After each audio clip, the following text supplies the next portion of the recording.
getting to Edinburgh. But in Northern Ireland, we do have to watch out for some heavy thundery showers, particularly over the west, developing through the afternoon, lasting into the evening, dropping a lot of rain in a short space of time. It could cause some disruption. Bit of showery rain heading across the Midlands at times, probably brightening up in Wales and southwest England after quite a lot of cloud this morning, but then further cloud pushing in overnight. The heavy downpours should clear from Northern Ireland through the evening. We'll keep some outbreaks of rain going across Scotland, especially in the north and the west. 1 or 2 heavy showers possible elsewhere, but much of the Midlands, eastern England staying dry overnight, perhaps turning a bit misty, especially around some coast as temperatures hold up at 15, 16 degrees Celsius. Friday, we keep the fairly mixed picture with, again, the highest temperatures across the southeast, 30 degrees is possible. Quite cloudy across many central areas to begin with. That cloud should tend to break up, providing 1 or 2 showers here and there. But again, late in the day, the possibility of some heavy showers developing for Northern Ireland, maybe western Scotland as well. Low 20s here, but as I said, maybe 30 tomorrow in the southeast. There will be a light breeze in the morning, leading to a warm front. Boxed heat pumps, sponsors of weather on GB News.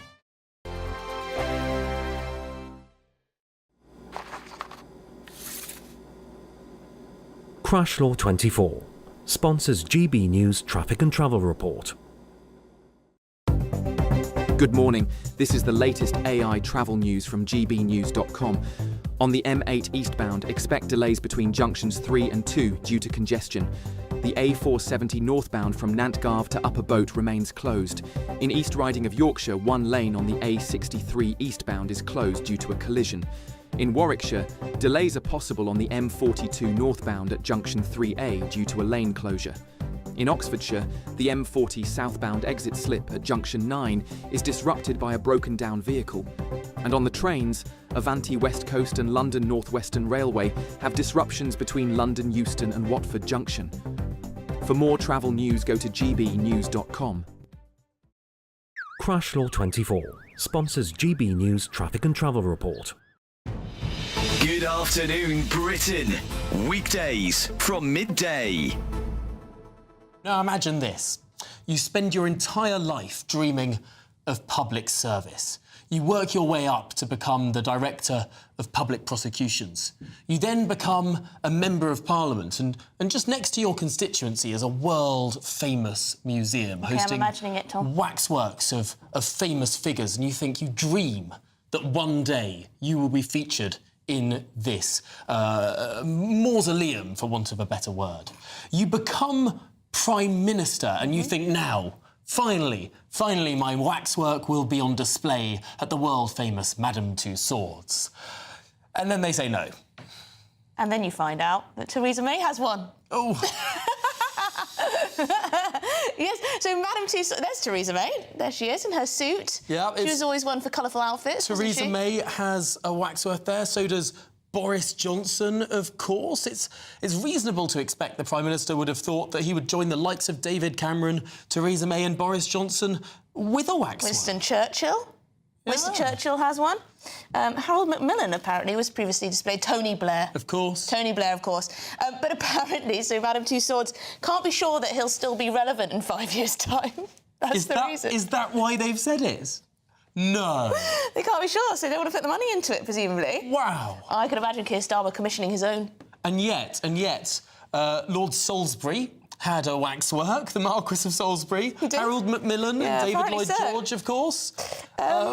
But the Prime Minister of the United Kingdom of Great Britain and Northern Ireland... Think about this. ...does not have a waxwork because he's not relevant. A spokesperson told the Metro, "We have no current plans to make a figure of the British Prime Minister."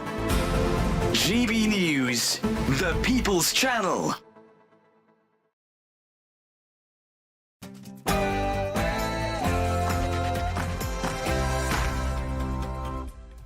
Very good morning to you. It's 9:30 on Thursday, July the 17th. This is Britain's Newsroom with Ben Leo and Bev Turner. Very good morning. Thanks for joining us. So Starmer drama continues. The Prime Minister gets tough. He suspended 4 of his MPs for breaching party discipline, with reports that some of them flirted with joining Jeremy Corbyn's new party. Does this just show, though, integrity on their part? Elsewhere, Afghan data payoff. The shocking data leak and cover-up by this government could cost you, the taxpayer, brace yourself, £1 billion in compensation payouts. The answer, my friend, is blowing in the wind. The answer is blowing in the wind. Yes, that man is one of those leading our countries. Reform UK have vowed to ditch all green energy subsidies to destroy Ed Miliband's renewables plan. I think it's really important that we are clear that Abdullah's father was a Deputy Agriculture Minister and therefore, was a member of the Hamas-run government, which is different to being part of the military wing of Hamas. Is it really? After the BBC was bombarded with their criticism for their documentary, Gaza, How to Survive a War Zone, that was the head of news at the Beeb there, telling staff that being a government official is not the same as being part of Hamas's military. Dear oh dear, can we trust the broadcaster's coverage of the Middle East at all?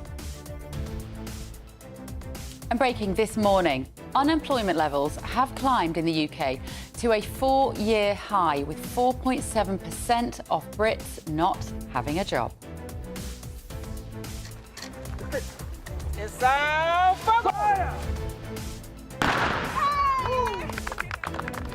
There he is on your screens now. The Duke of Sussex, Prince Harry, meets schoolchildren in Angola before visiting the very landmine Princess Diana famously walked through in 1997. And happy birthday, Queen Camilla. Her Majesty releases a new portrait to mark her 78th birthday today.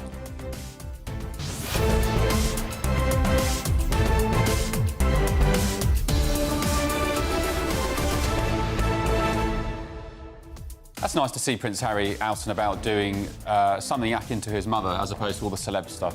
Do you think? I think so. I think he looks like a bit of a wally, I can't lie.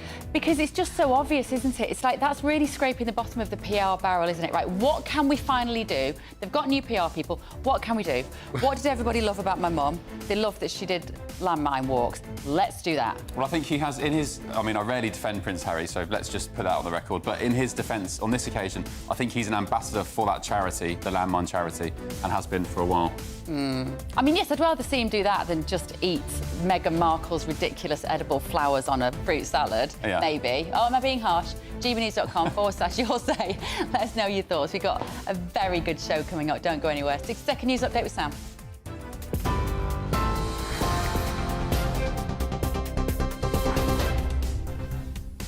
Very good morning to you. The top story at 9:30. 4 Labour MPs have been kicked out of the party for defying welfare issues.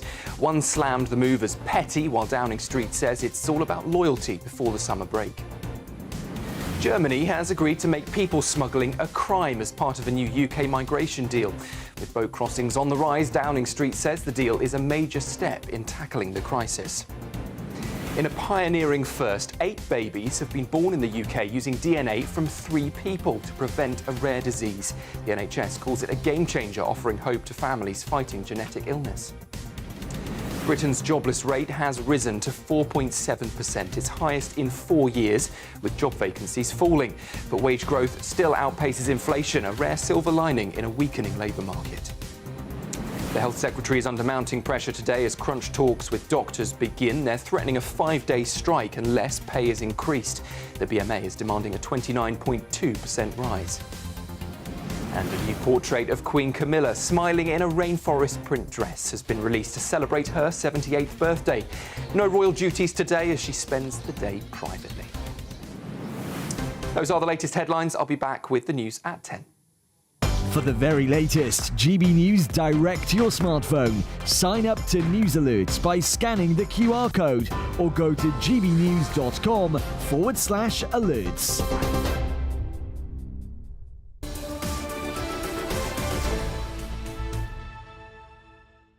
Good morning to you. 9:34. Ben and Bev with you on Britain's Newsroom on GB News, live across the UK and indeed all across the world.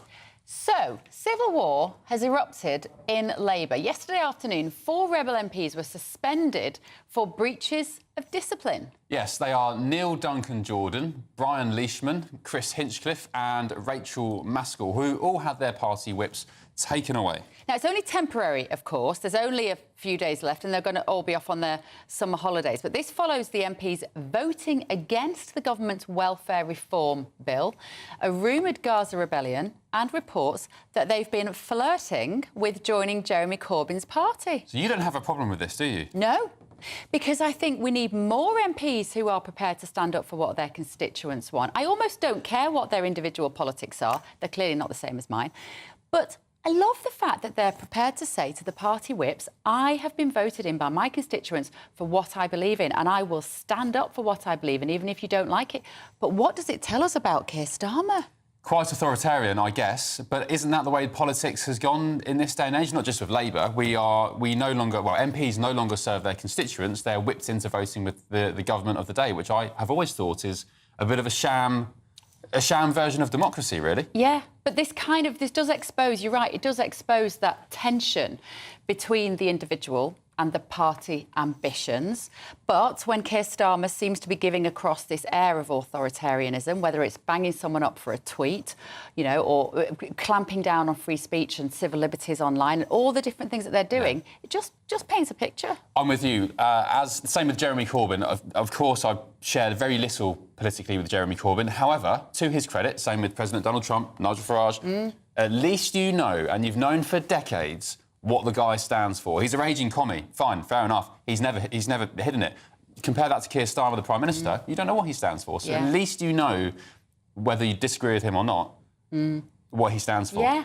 Including Rachel Maskell, this Labour MP who's been suspended now. So this clip I'm about to show you now from 10 years ago, this was Rachel Maskell saying at a rally that Britain needs to be saturated with refugees. Take a look.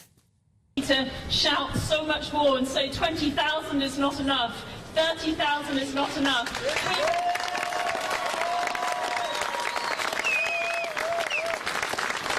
must keep going until we really are at saturation point, because what does it matter if we have to wait another week for a hospital visit? Oh, what does it matter if you have to wait another week for a hospital visit as long as we reach saturation point with migrants? Well, it is controversial. Maybe she doesn't feel the same way now. Well, let's just, in her defence, maybe if that was 10 years ago, she might feel a bit differently about this now. You're not convinced, are you? If you're flirting with joining Jeremy Corbyn's new party, I'm not sure. Let's talk to Labour MP for North Durham, Luke Akehurst. Good morning, Luke. Great to see you there. Now, what's your thoughts on these individuals? Should they have just towed the party line, or is it OK for them to vote against the government?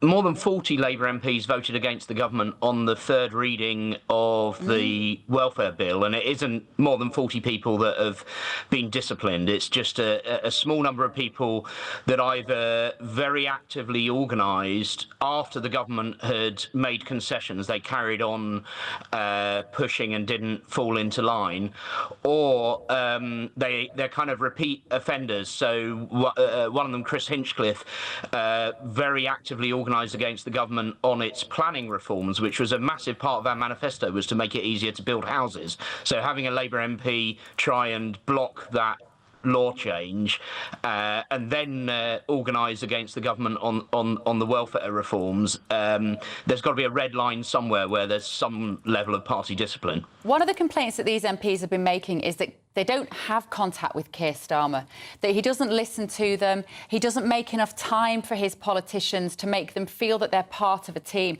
That's weak leadership, isn't it? I think that's really unfair. I literally sat down on the terrace of the House of Commons after PMQs with 6 other Labour MPs and had a sandwich lunch with Keir Starmer yesterday, and that's the second time that it's happened since I got into Parliament.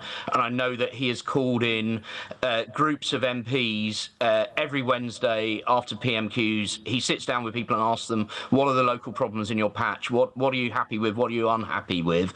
And the guy has got an incredibly rammed diary. He's got to talk to Donald Trump and Macron and everyone else and deal with all the problems the country's facing.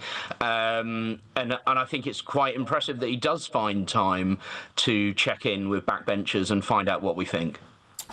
Luke, a Labour insider told The Times yesterday that these 4 MPs, including Rachel Maskell, were guilty of persistent, how do I say the word? K-headery, if you can interpret that. Well, I wouldn't use that kind of language because these are people who I might have political differences with, but I think it's really important. Anyone in the House of Commons, I wouldn't use rude language. Doesn't matter what party they're in, but particularly people that are in the same party as me. I've got political disagreements with them, quite profound ones on some subjects. I've also got lots of things I might agree with them on, and this is just a process of saying to people. Certain behaviour is acceptable within the broad church of the Labour Party, and other behaviour, organising against your own government, isn't. So you need to spend a period outside in the sin bin. Usually it's about 6 months before it gets reviewed. So any idea who would have briefed the Times with that kind of language? I don't know, but it's not a great reflection on the party, is it? If you're going to use that kind of language, you should probably put your name next to it rather than briefing it anonymously. If you're brave enough to be rude about colleagues like that, and I think this is for the whips to deal with discipline, not for people to kind of do offline briefings about it. I wonder whether we've underestimated the impact of the assisted dying bill being allowed to be a vote of conscience, in a sense that. All of those MPs who may not have been used to thinking for themselves had to genuinely sit back, do some navel-gazing, work out who they are, what they believed in, listen to their constituents. And that has effectively sort of opened a seam now of independent thought within the party. And that can be quite dangerous for a political leader. Has Keir Starmer got to put this individual thought back in its box? The Labour Party includes people with a wide range of opinions, but the deal with being in a political party and receiving that party's support, because we all got elected because we had Labour next to our names, that like personal fame or whatever might plus or minus a few hundred, but with the greatest respect to those four colleagues, they're not really household names any more than I am. But you express those differences of opinions inside the party, unless it's a very extreme situation. You go and you talk to ministers at the Parliamentary Labour Party meeting, or use all kinds of other channels to make representations to them and help form policy. We have like a committee of backbench MPs for every single policy area where we can help form policy. You don't need to push it as far as voting against or tabling motions against your own government. Yeah, Luke, you mentioned there that there's a wide range of opinions in the Labour Party. I guess the Tories in yesteryear would call it a broad church. That was kind of the death knell slogan for them. Isn't actually that a bit of a problem, as we saw with the Tories? Because this new poll from, when was it, Sunday night or Saturday night, from Monday night, from Find Out Now, showing that if you vote Labour, you get reform. If you vote Corbyn's new party, this was a new poll including Corbyn and Sultana's new party for the first time, you also get reform. Splitting the vote, Jeremy Corbyn. Are you not concerned about that? I would prefer that everyone that was on the centre-left voted Labour, but given the main electoral challenge I've got in North Durham is Reform, who came second to me and did really well in the local council elections, I'm actually more worried about winning votes back from them and dealing with the things that have caused some of my core Labour supporters to move over to Reform. That's my priority, rather than worrying about a kind of micro party that Jeremy Corbyn might create, which I think would have very little appeal in red wall areas like the one that I represent. And Luke, just briefly, you were an MP for the first time in this year. Last year now, isn't it? We're over a year ago. How is it? What's it like being an MP? Do you enjoy it?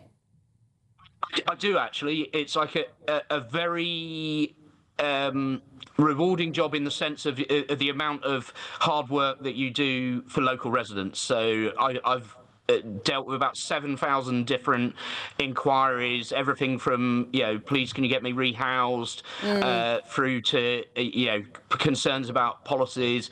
And the great thing is being able to go around the constituency and find out what people are really wound up about. And what's the worst thing? And then bring it down to Westminster and deal with it. What's the worst thing about being an MP? What do you not like about your new job? I haven't found any aspect of it that I dislike. I was expecting that there would be downsides, and actually I'm really lucky to represent a fantastic part of the country, but a part of the country that has got long-term economic problems that need sorting out. And actually, when I sat down with Keir Starmer yesterday, the thing that I raised was the state of local high streets. Yeah, and could he help to get that sorted out? Did he have anything useful to say? He did, actually. Like, what did he say? I think for a guy that's dealing with big international issues, he really understands some of that very gritty local problems that people are facing. Good, so he should. Don't be surprised by that. I know he's very busy dealing with global issues, but he should also have a strong opinion on high street. I think the public, if they got the chance to talk one-on-one to him, would be really impressed by how much he really gets the problems that they're facing in their day-to-day lives and is trying to look for solutions and improvements to them. Brilliant. Well, you have done an excellent job of representing his party this morning, Luke Akehurst. We will have you back again. Please tell your Labour mates that we're not scary and that we are friendly and that you can come on GB News. It's not my first time on GB News, and it won't be the last, I hope. Thank you so much. Brilliant. Great to talk to you. Luke Akehurst. Yeah, it's important to mention, despite all the... when you have a party in government or you've got the stars of a party, the shadow ministers and so on, there are actually some very good local MPs doing the rounds. I had a great one down. Sir Peter Bostonley was my MP back in the day before he got ousted. He was a great MP, whatever you thought of the Tories. Right, we've got an amazing guest on after the break. Fantastic journalist. Don't go anywhere. Let's have a look at the... Oh, we'll tell you what we're going to be talking about then. We're going to be talking about the public inquiry that apparently we need into the Afghan asylum cover-up. Do we need a public inquiry? No. And also, the compensation mooted at £1 billion of your money, taxpayer money, going to these relocated Afghans because somebody leaked their data. Is that fair? Is that grateful? Back in just a tick. Can't wait to get in that sea. Lovely and warm. Just like the feeling of having great travel insurance. All Clear Travel Insurance sponsors GB News Travel Destinations Forecast. Lots of hot, strong sunshine around the Mediterranean at the moment. A few showers are possible in Sicily and inland over Turkey. We may just see 1 or 2 showers. Most of the coast here dry and sunny. Much of the Greek islands also dry, fine and sunny. 1 or 2 showers through the spine of Italy, but again, the coast's dry and fine. Northern parts of Spain may see a bit more cloud and a few showers. Quite a brisk wind blowing over the Canaries, but it's going to be hot in Tenerife. Temperatures just dipping a little bit here into the weekend. All Clear Travel Insurance sponsors GB News Travel Destinations Forecast.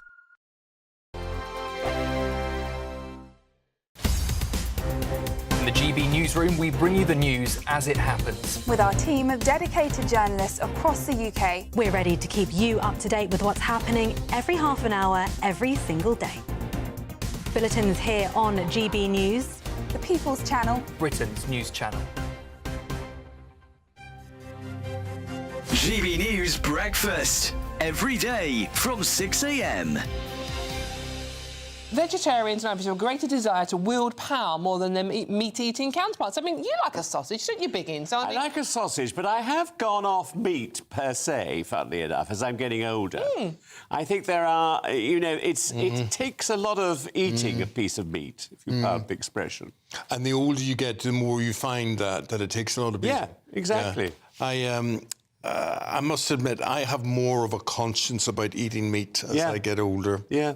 And that's a fondness of animals brings that. And if you ever go on Instagram and you look at cows and horses and pigs, they're wonderful. They're all affectionate and know, incredible. Gorgeous. Yeah. And there we are, putting it into our mouths and eating it. What do you think about the move to enforce vegetarianism on people, though? Because especially in schools and some universities, there's this trend for Meat-Free Monday, where there's this enforced absence of meat on children. I think it's ridiculous. Let kids do what they want, to be honest. Within reason, obviously, a healthy diet, da-da-da-da-da. But no, I think, like, you know, I don't eat meat. The husband eats meat. It's not an issue. Eat what you want. But I think that the fact that they're trying to force this into schools, look, let kids experiment, give them a vegetarian option. Yes, let yeah, them and all see schools do that. Just options. It has just become political, and also there's a lot of misinformation out there. So I know children are often told that eating meat is terrible for the environment, but importing avocados thousands of miles is also terrible for the environment. But also, I mean, a lot of vegetarian meals, certainly processed vegetarian meals, have got a load of salt and fat and sugar in them, so they're actually worse for you than eating a lean piece of meat. I think the tide is turning now, because the new trend amongst young people, particularly young men, is protein. Chicken, breasts, tuna. That's the new trend, to get as much protein in them as possible. It's very difficult to do when you're vegetarian. GB News, the People's Channel. Westminster, the ultimate clique. And you're fighting like rats in a sack. But here on the Camilla Tominey Show, we ask the questions the establishment media is too scared to ask. OK, let me ask you a straight question, because I know you're a straight-talking politician. Whether it's net zero, illegal immigration or law and order, nothing is off-limits. You had the power then. Yeah, as I and say, now you've lost it. That's the Camilla Tominey Show, a politics show that's fearless. But no, let me finish my question if you don't mind, because it is my show. Sundays at 9:30, only on GB News, the People's Channel, Britain's news channel.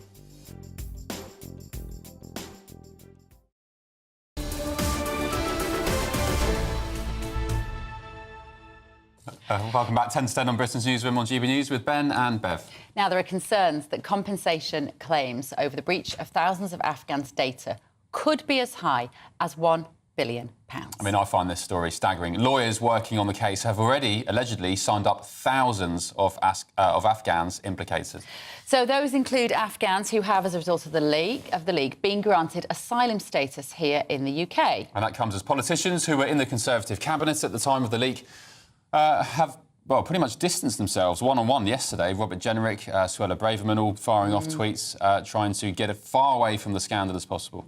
So we are joined now in the studio by the editor of the Sunday Telegraph and, in my view, one of the best journalists working in the UK today, Alistair Heath. Alistair, great to see you. Hello. Very good morning to you. You're far too kind, but... Well, you know, I would say it's not a very long list these days, but don't take that. I do mean that genuinely as a compliment. I think your writing is superb, and you're always on the money with the issues. You nail why these stories are important. Why is this story so important? I think it symbolises everything that's gone wrong with the UK. It's the scandal of all scandals. It's where everything has gone wrong and sort of merges into one mega story. Because, you know, you've got every aspect of what's gone wrong over the past 20 years.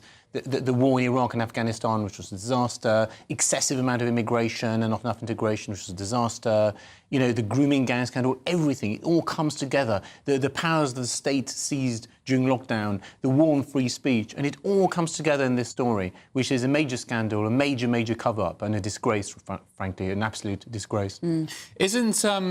Isn't it the case that now there is such a distrust in our political class? I mean, me personally, I don't see left and right. I don't even see red and blue, Labour and Tories. I put them all in the same basket as being, and people will say this is strong language, quite treacherous in the way they behave, to even consider, I know the figure yesterday from the MOD was 850 million, but to consider at the time spending up to £7 billion in secret of taxpayers' money, airlifting these people into our communities without even informing the British public. And now, Alistair, by the way, and now that we may have to pay up to £1 billion in compensation to these Afghans, I mean, do you sense from your own readers that the nation is feeling betrayed by a traitor class?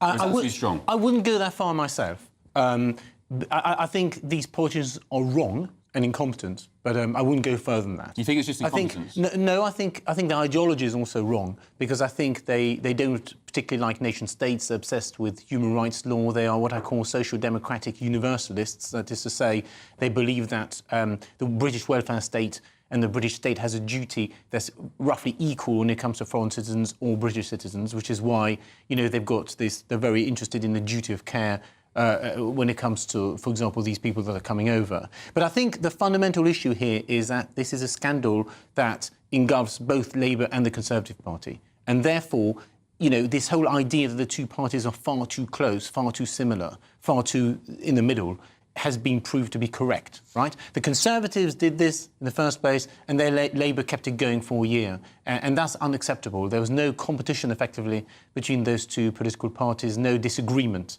And I think, you know, it's time for a major reset. A very large percentage of the population feels alienated by the political system. They feel that their views are not sufficiently represented. And when they look at this scandal, they'll think, yes, that's exactly it. This scandal tells us everything we thought we knew about the political class, but actually it's even worse than that. But is that comprehensible? What am I trying to say? Is that because all of these subsequent governments have been seduced by the idea of a global vision? So Agenda 2030, which we have signed up to with sustainability goals, at which point by 2030 we may see that migration there is no such thing as migration because we have one planet and the nation states will be so sufficiently eroded by 2030 that it just won't matter, and that actually you can be a climate migrant and you can blame climate change to come and live here. That is one of the aims of the global institutions, and isn't the problem that our individual politicians are not strong enough to push back against that? Well, I think all of that's coming to an end, actually. I think this crisis, it will be remembered as one of the moments when that whole ideological edifice started to crumble. I think clearly you're going to see the emergence of parties, maybe the Conservative Party, maybe Reform, others who are going to be much more strict when it comes to controlling immigration, much less in favour of net zero. The tectonic plates are shifting. For example, you have The Economist magazine saying that the asylum system's broken and needs to be completely changed. You're going to have more and more voices calling for the withdrawal. Quitting the ECHR is now mainstream on the right. Yeah. Yes? No one on the right who's really on the right or on the centre-right still believes in the ECHR. And the same is going to be true of various refugee conventions and so on. There's going to be a major shift, I think. This shift's taking place. We don't notice that the shift is coming because we're governed by a Labour Party that's very much of the left, very much, signed up to all these global visions, global left-wing visions. But change is coming, I think, and I think this scandal will accelerate that change. And who can we thank for that?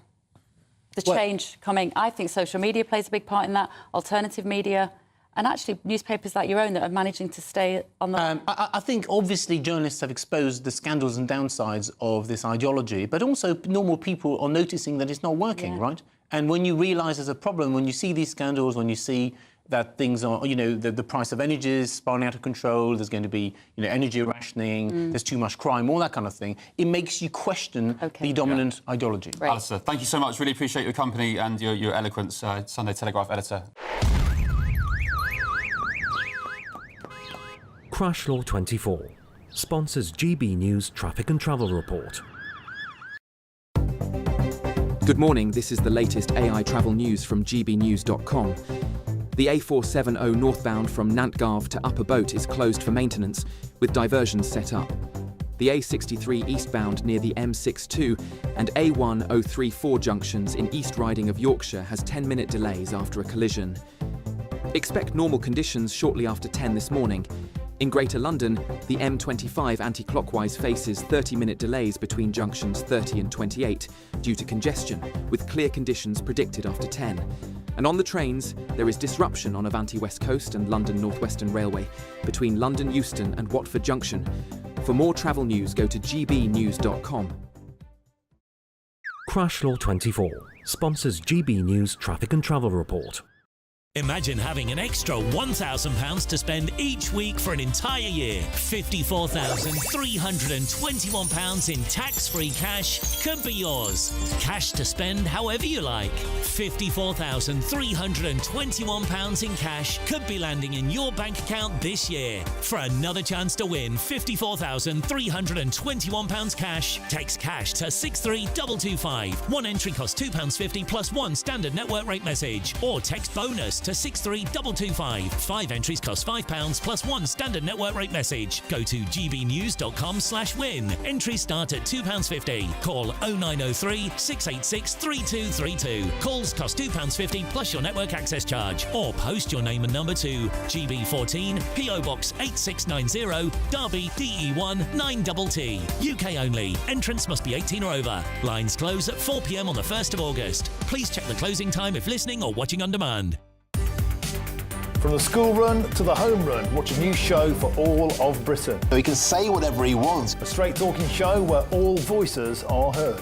And, when are we going to stop talking about smashing the gangs and actually do it? With the stories that matter from every part of our country. There's a bit of a crash landing there for your Chancellor. Bold, fearless and standing up for you. That's me, Martin Dordme, 3 p.m. till 6 p.m, weekdays, here only on GB News. The People's Channel, Britain's news channel.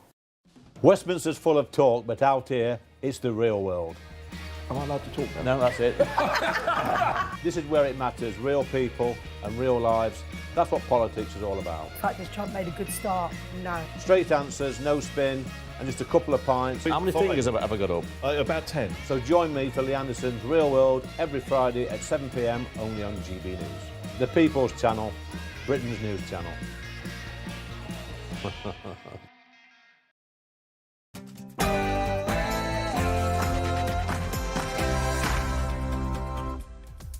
Good morning, 10 o'clock Thursday the 17th of July, live across the United Kingdom. This is Britain's Newsroom with Bev Turner and Ben Leo. Very good morning to you. Thank you for your company. Starmer drama. The Prime Minister gets tough and suspends 4 of his own MPs for breaching party discipline, with reports that some of them have been flirting with Jeremy Corbyn's new party. Yes, the Prime Minister dishing out a punishment beating to a few selected rebels, but will it be enough to bring Labour MPs back in line? Afghan data pay off now. The shocking data leak and cover-up by this government could cost you, the taxpayer, £1 billion in compensation payouts for the Afghans who already live here. How kind. Breaking this morning, unemployment levels have climbed to a 4-year high, with 4.7% of Brits not having a job. And Gone with the Wind, Reform UK vow to ditch all green energy subsidies to destroy Ed Miliband's renewables plan. Would you be a fan of that? And British population boom. The UK is projected to have the largest population increase of any major European country by the end of the century. It's fire!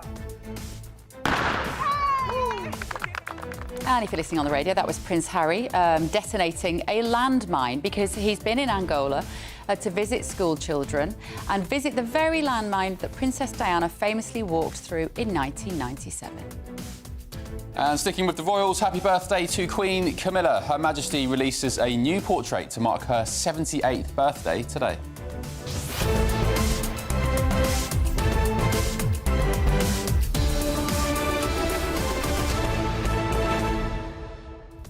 So the UK is projected, Bev, to have the largest population increase of any major European country by the end of the century. I'm guessing it's not births.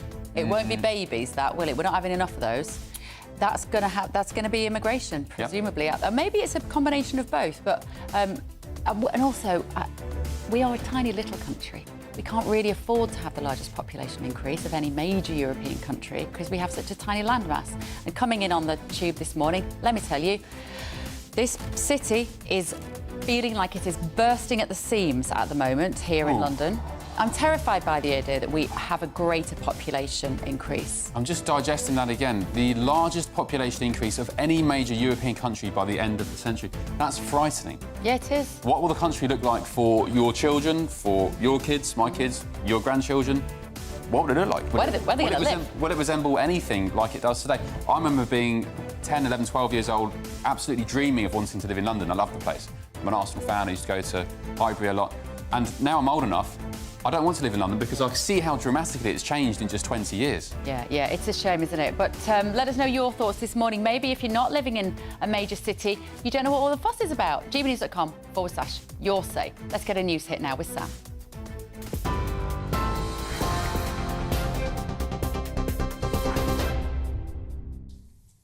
Very good morning to you. The top story just after 10 o'clock. 4 Labour MPs have been suspended from the party for repeatedly rebelling against the government on welfare reforms. The Prime Minister removed the whip just after Prime Minister's questions, meaning they'll now sit as independents in the Commons. 3 other MPs have also been stripped of their trade envoy roles. One dismissed envoy told GB News it was petty and a bit pointless. Another MP called the move ridiculous and vindictive.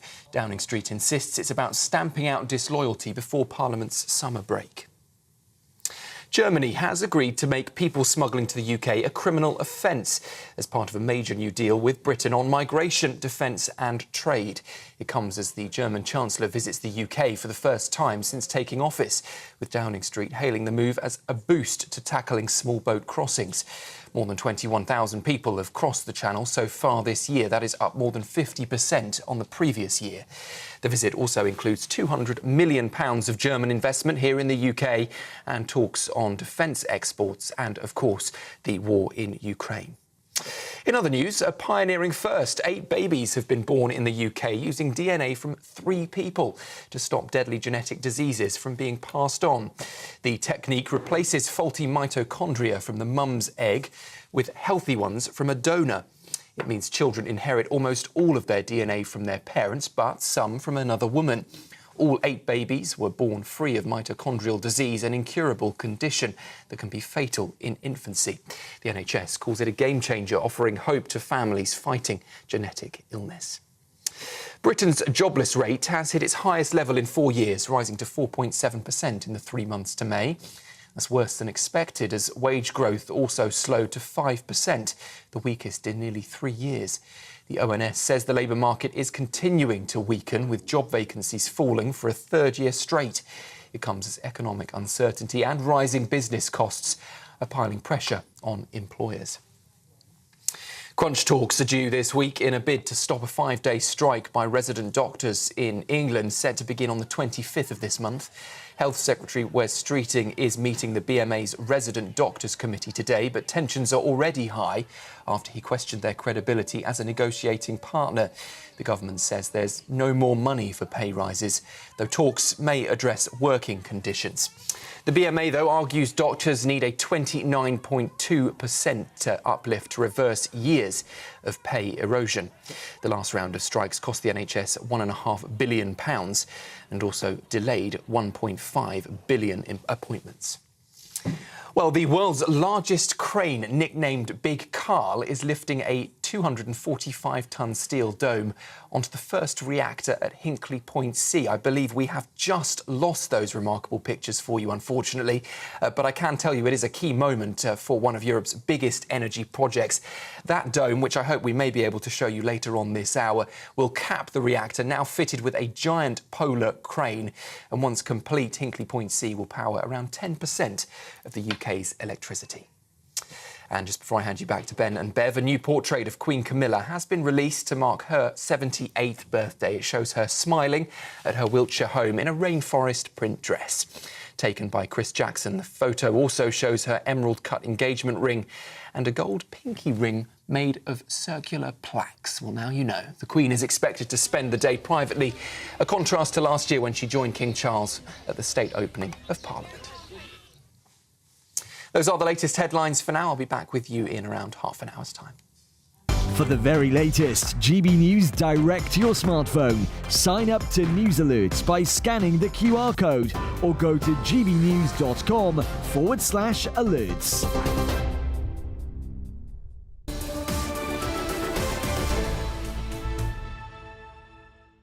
Good morning, it's 10:07. Ben and Bev with you on Britain's Newsroom on GB News. Thank you for your company and your emails and messages. I'll kick off with one of them. Michael, talking of London, we're mentioning the population explosion and the prediction that I think by the end of the century, the UK is going to have the biggest population growth out of any major European country, which is fairly concerning. Michael, you said, guys, I was born in North London, raised in West Greater London, worked in Central London for decades, and now I live in Suffolk. I can tell you, I will not be going back to London for anything. Yeah, it's a bit rough down here at the moment, I can't lie. Anthony says, actually, morning, Anthony, 20 years ago, people were saying that London is not our capital city. Even then, it is a third world city. Well, if it's bad 20 years ago, Anthony, you should see it now. It certainly doesn't feel like an English city. But what I also object to, it's not just the demographic change, which is profound, and some might describe it as a type of cultural vandalism. Like, there are whole streets where there are no English words on the front of the shops. It's all in Arabic. Now, some people may have no problem with that. I don't like it. We don't have certain architecture on streets. We have rather strict rules about what we can build on our streets. I don't know why that should be OK, but I'm also not a fan of banning language, so that puts me in a little bit of a dilemma. But what I do have a problem with is how messy the streets are. The pavements are not looked after anymore. In West London, where I live and where Catherine Forster lives, she'll be on with us in just a moment, you have all of these lawned pavements, right? So you have the road, you have a bit of grass, and then you've got pavement. Sounds quite posh. It's not. It looks a total and utter mess because they have no mow. Yeah. So they don't mow them in May. So it all looks scruffy. And as soon as your streets look scruffy, people let their own front gardens go scruffy. All the bins are overflowing. It's just ugly. Graffiti everywhere that doesn't get cleared up. I mean, that happens down my neck of the woods. I don't think it's confined to London particularly. The councils are obviously trying to save money. They were collecting the bins 3 years ago, once a week. Now it's fortnightly. Now they're trying to do it every 3 weeks, which is vile in the summer. They're not mowing dual carriageway. That's right. Grass verges. Grass is all overgrown, so I think it's a problem all across the country. And in fact, wasn't it? There was one of the mayors of New York who and I think Ron DeSantis was saying the same thing in Florida actually only last year, that if you can smarten up your streets, it just gives a sense of civil pride in your community. And if you have that civil pride, that manifests itself also in people's behaviours. Yeah, I think it's momentum. You get one thing going, you feel good, and somebody else sees it and feels good, and you all sort of get on the bandwagon.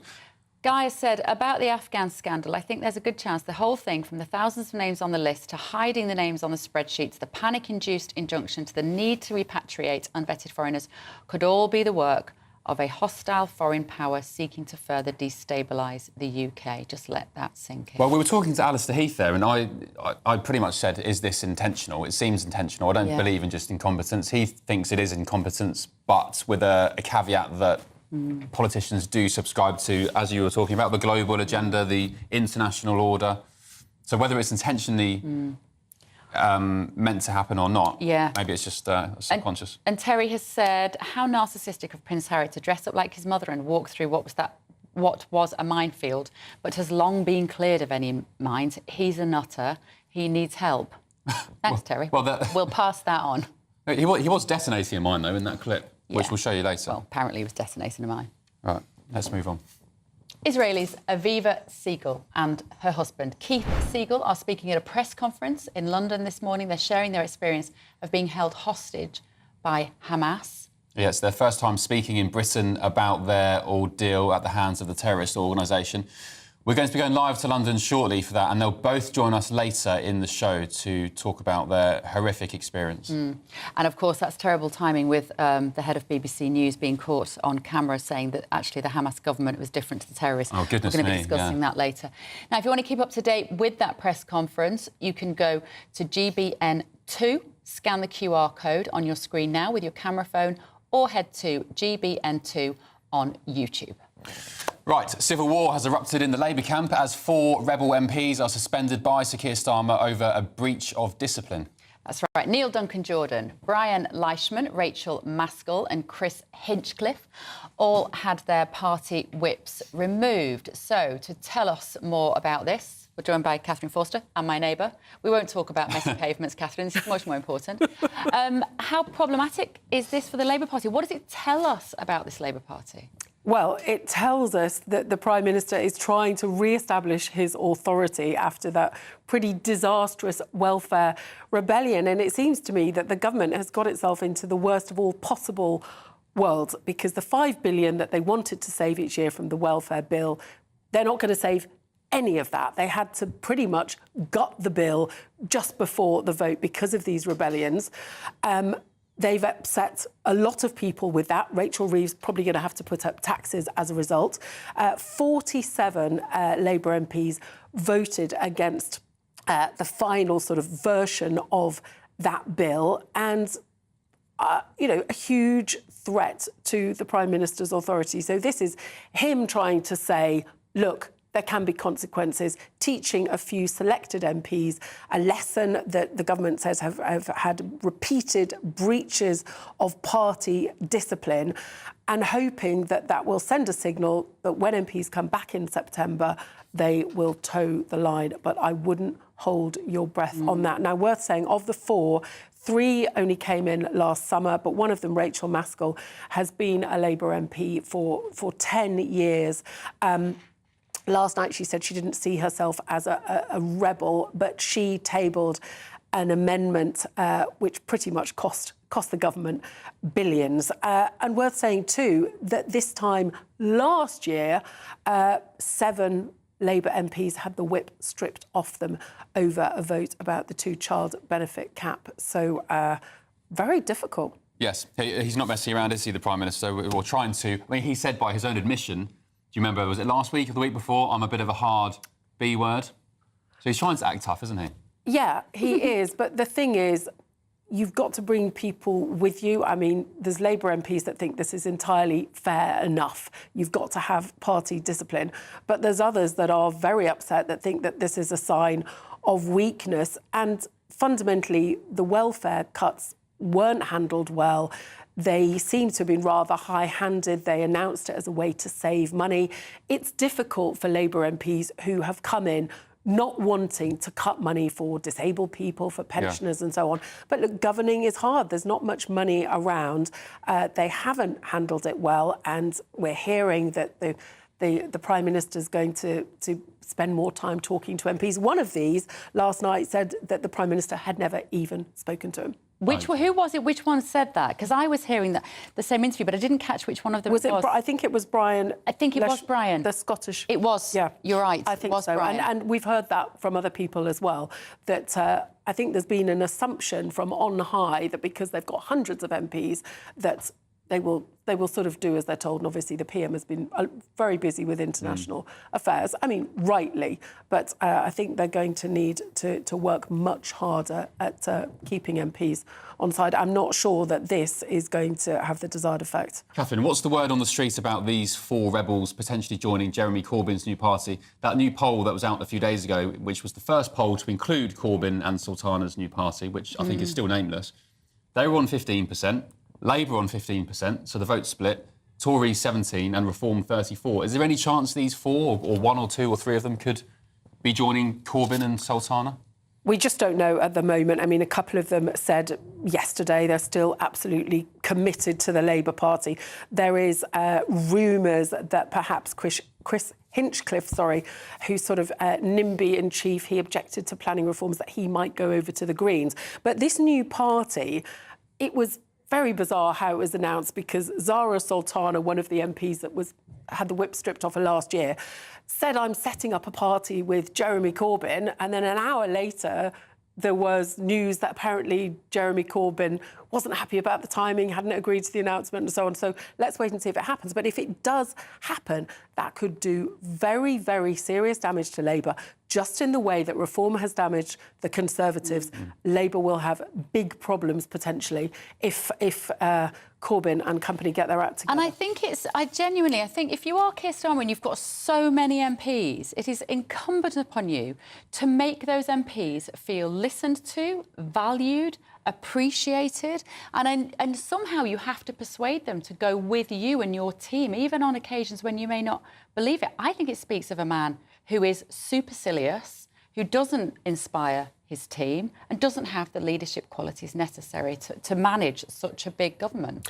Well, people are saying, look, you know, Tony Blair had big rebellions, had a big welfare rebellion, didn't take the whip off people. But I think with Tony Blair, it was different, because there was a feeling that Tony Blair won that Labour landslide, whereas I think many people think that Keir Starmer, Labour sort of have got this landslide, loveless landslide by default, because people were so cross with the Conservatives. And I think many Labour MPs are aware that there's not a lot of love for the Prime Minister around the country, and indeed within the party. So I don't think there's that same sense of loyalty there. Yeah. OK, Catherine, thank you so much. Catherine Forster. And how are the pavements where you live?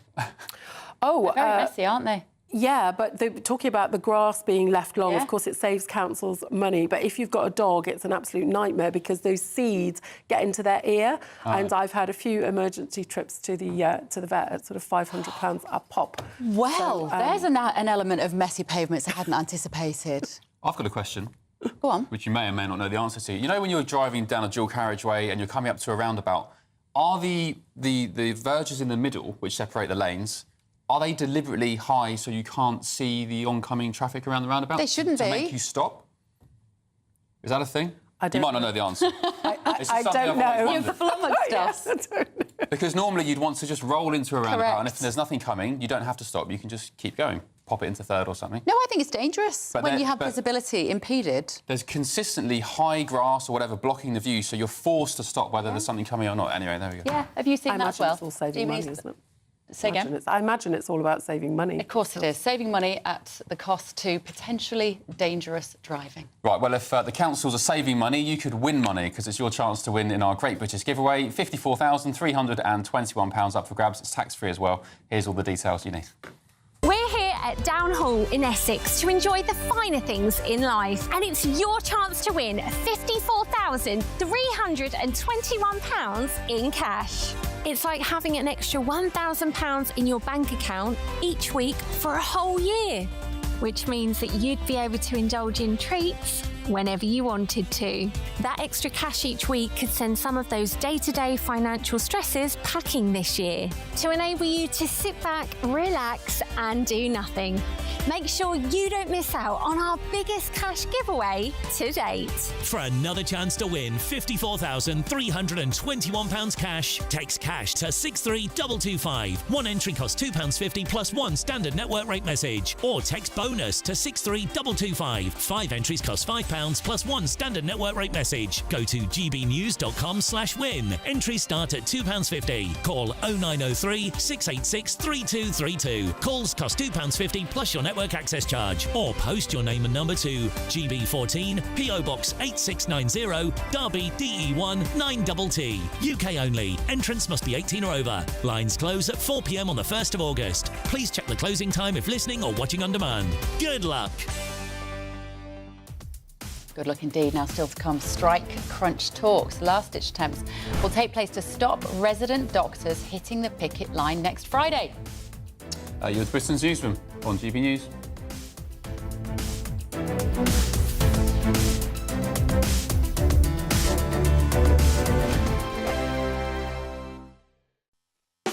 You want to know what's really going on in the corridors of power? Labour don't know what to do with you half the time, and that makes you quite lethal in the chamber. Get behind the headlines with Chopper's Political Podcast. Join me, Christopher Hope, as I sit down with the great and the good of British politics. We'll see where this ruling takes us. These are the stories shaping our nation. Chopper's Political Podcast, available now on all platforms. Listen in and stay ahead. GB News Breakfast, every day from 6 a.m. You have a very nice accent, and I always thought but obviously I'm totally wrong. I've learned something already straight away. I mean, we've interviewed together on countless occasions. I thought you would have picked up on my English accent. Oh no, you're just changing it now. You're changing it a bit here. Yeah, I'm just putting it on for you, mate. Well, I'll tell you this, Chesney. I think it's amazing that we're talking about a tour next March for a man like you, and that shows you the extent to which you have to be organised to do these things. I thought like you're advertising this for this month or next month. Why the need to go so early?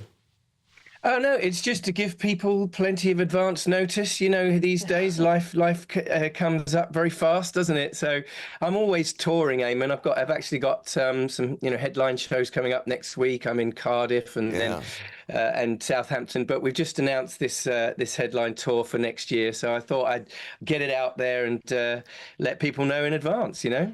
Good. And Chesney, just looking at your Instagram now, I mean, you've got a sense of humour, haven't you? Because you've been putting videos out there saying people think I'm a one-hit wonder, but let me tell you, there'll be a lot more songs than just the one that you're most famous for.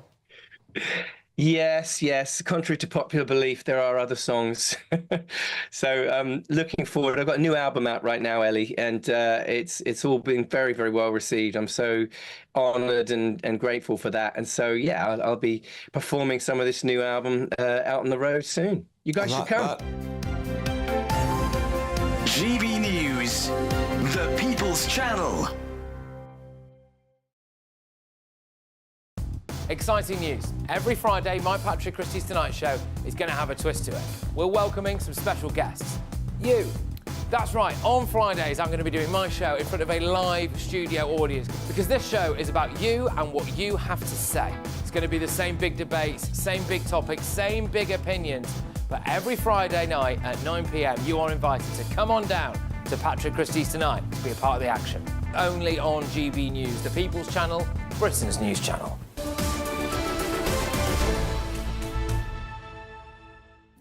Hello, welcome back. 10:24. Ben and Bev with you on Britain's Newsroom on GB News. And we're also joined by broadcaster and journalist Carol Malone. Good morning, Hello. Carol. And Labour councillor for Waltham Forest, Sebastian Salek, in the studio. Good morning, Sebastian. morning. Should we start with this one? This is the front page of the Daily Mail today. I think it's a great headline. It says, "Thanks for saving us. Now we'll sue you." This is the story, Sebastian, of the Afghans who are now in the UK but who are teaming up with 2 legal firms to potentially sue the government, taxpayers, for £1 billion for losing their data. That's not very grateful of them, is it? Well, I think the main thing is these Afghans are safe. That's great. What I'm not too pleased about is these lawyers coming in very quickly. We don't know a lot of the details.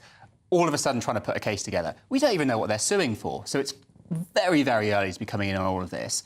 But the important thing, as I say, is that those who were in danger, those who served our country, have been dealt with appropriately, have been brought over here or sent to safety elsewhere. I can see why this was kept a secret for so long, but that's where we are. Why do you think it was kept secret for so long? Well, because their lives were at risk.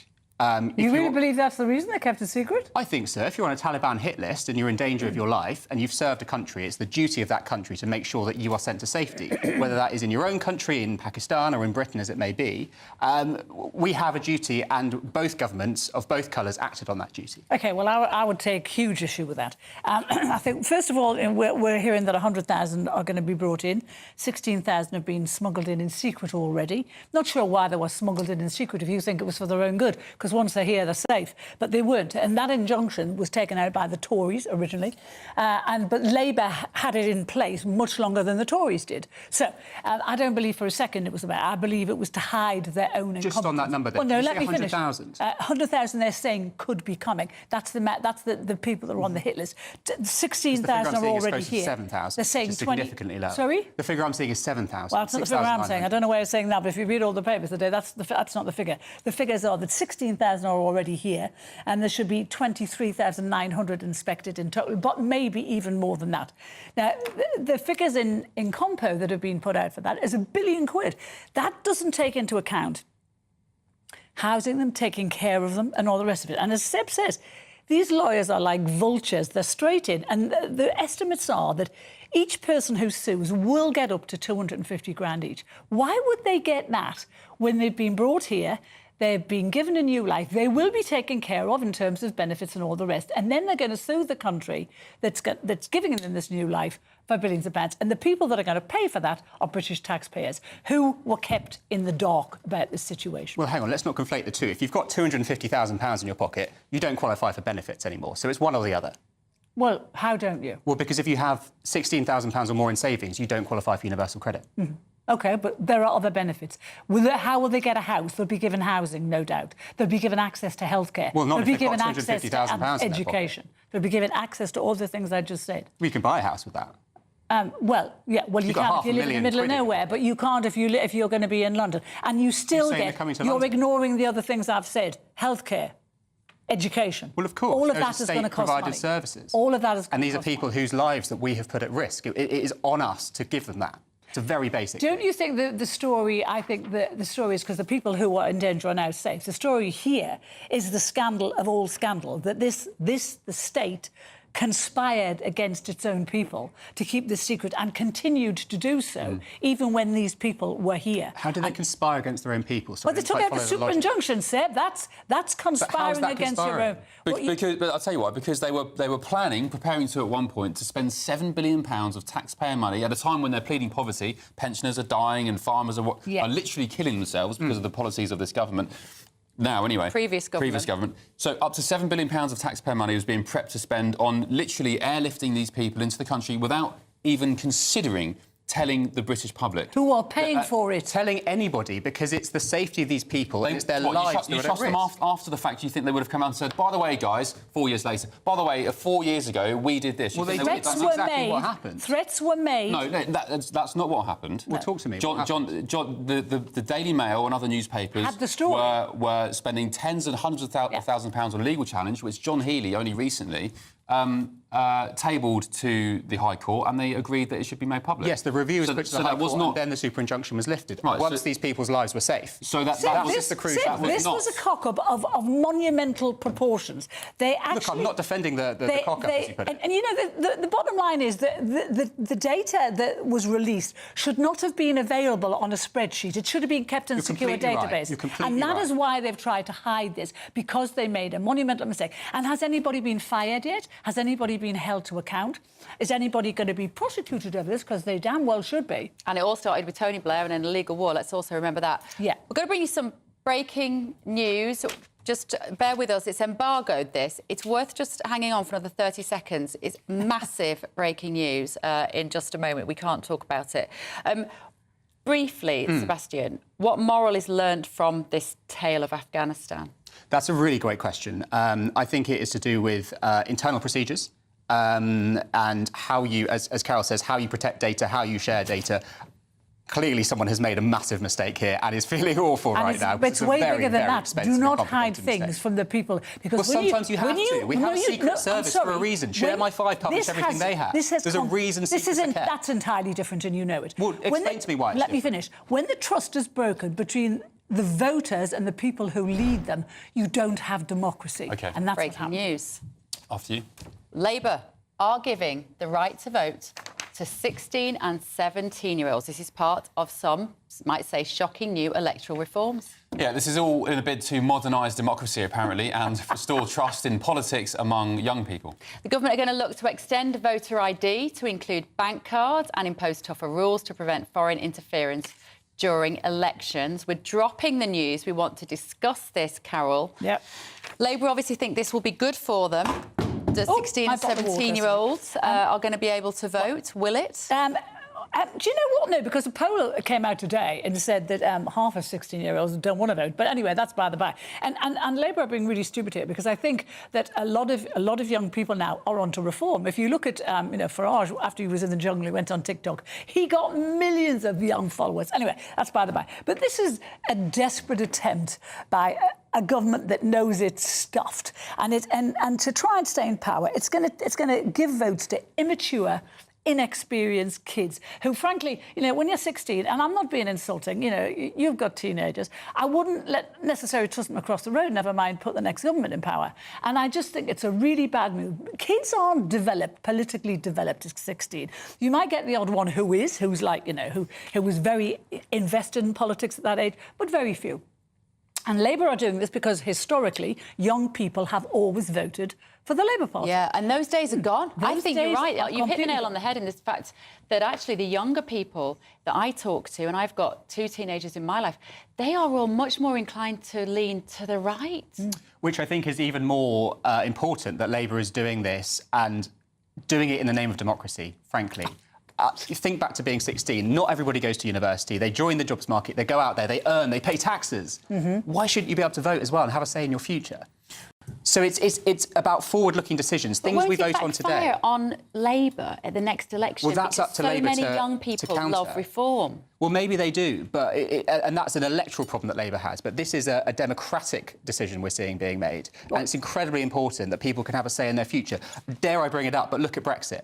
A lot of the people who voted for Brexit have died. They will never see what the impact of that is. A lot of the young people who may not have voted for it are suffering the consequences. They can't go and live and work elsewhere, but they never had that say. Why not? Why can't they go and live and work elsewhere? Well, for example... I know plenty of people who've gone to Spain or wherever, Europe, across the world. They can get a visa.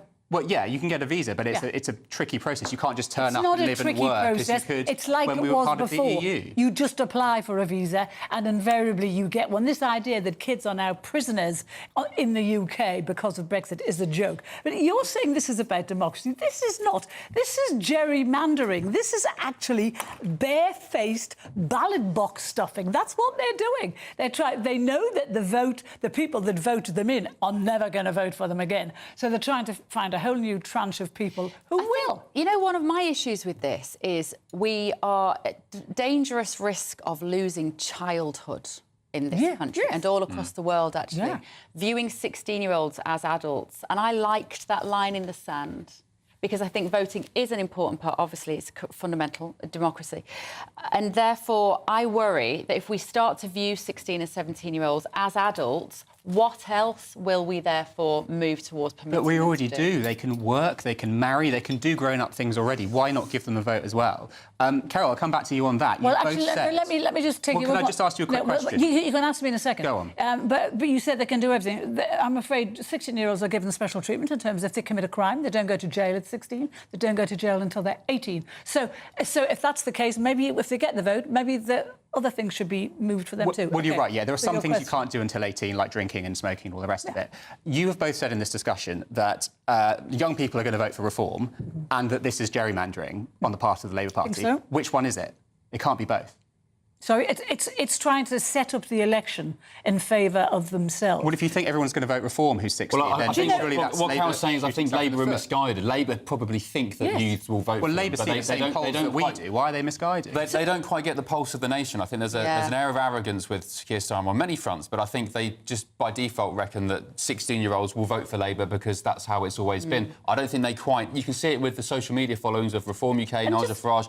He completely dwarfs all the parties combined, and I don't think Labour and the Tories quite understand this new social media generation. And just a scientific fact, science tells us that the frontal cortex of the brain, which is about making decisions and assessing things, is not fully developed till you're 25. So we're asking kids, basically kids, to decide, and you're saying all of these kids are going to be working. Most 16-year-olds aren't. They're in education or they're at university, and so they're not paying taxes, but they're getting a say in who runs the country. In their own future, in the decisions that are going to come to and pass you think in it's 10, 20 years' time. When you were 16, Seb, did you understand politics? Were you thinking seriously Tell you when I about the understood future? politics, when I was 18. Do you know why? Because I got Well, the there you vote. go. And then I took an interest, and that's how I'm here today. It's that catalyst. It was getting the vote that got me interested in politics. Mhm. If we can get people to vote at 16, we can get a much more politically engaged country, making much more sense. I would say that what happened to you was unusual. I would think the majority of 16-year-olds... Well, there's a poll out today.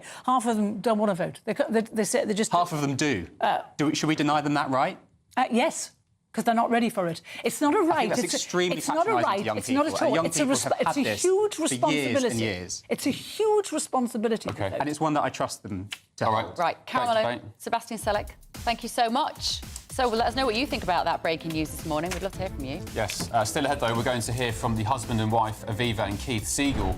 They were both taken hostage by Hamas, and they're sharing their story today in London for the very first time. We're down there on the ground, Adam Cherry's there, and we're going to hear from them a little bit later. This is Britain's Newsroom on GB News. Good morning. Welcome to your latest weather update from the Met Office here on GB News. A bit more cloud for most places today compared to yesterday. Still pretty warm and humid across the southeast, and later on some thunderstorms possible in Northern Ireland. We've seen a little bit of rain in Northern Ireland through the night. That's now pushing into southwest Scotland. A bit dull and damp to start the day over northwest England, parts of Wales and the Midlands. Much of eastern England, northern Scotland staying dry and bright, but increasing amounts of cloud pushing in here. And then later on, say the potential for some big showers and thunderstorms across Northern Ireland. Much of East Anglia, the southeast, stays dry, warm and humid here, 27, 28. Elsewhere, we're into the low 20s generally. Should hang on to some fine weather over northern Scotland for most of the day. Sunny spells likely here, but clouds and some outbreaks of rain in western parts of Scotland on and off through the day. Not much, I don't think, getting to Edinburgh. But in Northern Ireland, we do have to watch out for some heavy thundery showers, particularly over the west, developing through the afternoon, lasting into the evening, dropping a lot of rain in a short space of time. It could cause some disruption. Bit of showery rain heading across the Midlands at times, probably brightening up in Wales and southwest England after quite a lot of cloud this morning, but then further cloud pushing in overnight. The heavy downpours should clear from Northern Ireland through the evening. We'll keep some outbreaks of rain going across Scotland, especially in the north and the west. 1 or 2 heavy showers possible elsewhere, but much of the Midlands, eastern England staying dry overnight, perhaps turning a bit misty, especially around some coast as temperatures hold up at 15, 16 degrees Celsius. Friday, we keep the fairly mixed picture with, again, the highest temperatures across the southeast, 30 degrees is possible. Quite cloudy across many central areas to begin with. That cloud should tend to break up, providing 1 or 2 showers here and there. But again, late in the day, the possibility of some heavy showers developing for Northern Ireland, maybe western Scotland as well. Low 20s here, but as I said, maybe 30 tomorrow in the southeast.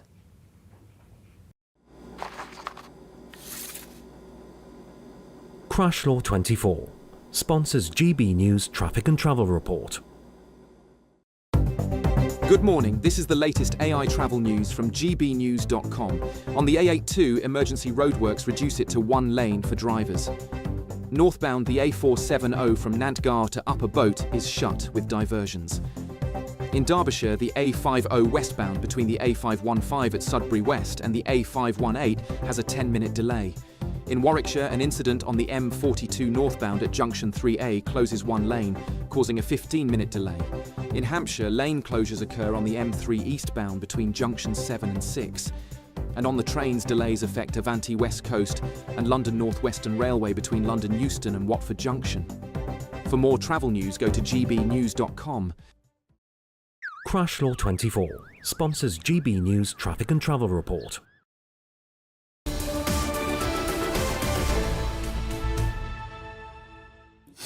$10.39. You just caught us eating. I'm late. You know, as you know at home, if you're a regular viewer, I do share my dates and my walnuts with Andrew normally. I've just shared them with Ben. They take a while to get out your teeth, don't they? Yeah, I underestimated the chew time. Don't underestimate the walnut. Anyway, 10:40, Ben and Bev with you on Britain's Newsroom.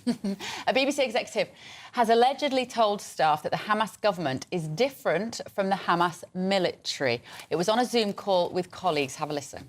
I think it's really important that we are clear that Abdullah's father was a deputy agriculture minister and therefore, was a member of the Hamas-run government, which is different to being part of the military wing of Hamas. Oh, so they think different things, do they? The same sort of, different ideology and thought process? Is that how it works? Anyway, Interesting that it's been leaked. Yeah, who leaked it? She made the comments in a meeting intended to reassure staff after the catastrophic failure of broadcasting the Beeb documentary, Gaza, How to Survive a War Zone. She didn't suggest that the documentary should not have been pulled. So today we're asking, can we trust the BBC coverage of the Gaza conflict? To debate this now, we're joined by journalist and commentator Kajia Khan and the chairman of the National Jewish Assembly, Gary Mond. Good morning to you both. Right, where do we start with this? Gary, let me come to you. Does that sound, hearing the head of BBC News there, does it sound like this was an innocent mistake, maybe born of a sort of misunderstanding? Well, for years, the BBC have been allegedly making innocent mistakes born of misunderstanding. Hamas is a proscribed terrorist group. As such, it doesn't matter whether they are military or political, they are banned. It's interesting that in the past, we had the same situation with Hezbollah, where actually the government used to try to differentiate between the military and the politicians. And that has stopped. And for Hamas, it must stop too. And I really feel, I can't see how this lady can keep her job after saying what she has said. It is absolutely appalling. And the Jewish community have lost all confidence in the BBC years ago, and it's just getting worse and worse and worse. OK, Khadija, what is the difference, do you know, between the Hamas government and the military wing? What is being said is appalling. I am not going to defend that. However, I want to address the question that can we trust BBC? I believe that every person, regardless of their identity, where they reside or their financial situation, has a fundamental right to reliable news and information, especially amid such chaos and ever-growing polarization of a word that is becoming more divisive and toxic with every passing day. And the BBC has a unique role and responsibility in this whole situation. It is a public funded organization. It does not only report what's going on in Britain, but it is our window to the wider world. It is, it's word services are asset in and of itself. But when we discuss BBC's impartiality, what do we actually mean? In theory, both sides must be represented during a debate. We cannot, however, deny the fact that there are often more than two sides and there are always one or possibly more angles that we are missing out on. How can we attain this level of impartiality in the context of a BBC's larger ideological apparatus where individuals in key positions of power are cleaved or inclined towards certain ideological standpoint? And I think that is the problem with BBC. There are editors at the BBC. It's a massive organization. They make decisions that are a reflection of the organization's ideological stance. And as it appears, sadly, that these people who are in key position, they don't happen to represent the concerns and interests of British people. And under such circumstances, I would like to finish with this one thing, that I am no way suggesting that there should be no appropriate debate and discussion or scrutinization of what BBC does. The truth is, there are instances where BBC has relentlessly reported lies and distorted truth. Okay. And in the light of such grim I'm going to have to interrupt. the I'm so sorry, BBC Gary. must adopt and adjust. But don't throw Okay, I need to baby interrupt out with you. the I'm sorry, bathwater. Kadia. I want to hear what you have to say, but there are two people here to debate this. Gary, there must surely be space for sympathetic coverage to the children that were in this documentary in Gaza. But what would you want to see alongside that would provide the balance that Kadia talks about? The problem we have is a long history of misreporting. You talk about children. We have a situation where children died when a Gaza hospital was struck. But who did the striking? It wasn't the IDF, it was Hamas itself.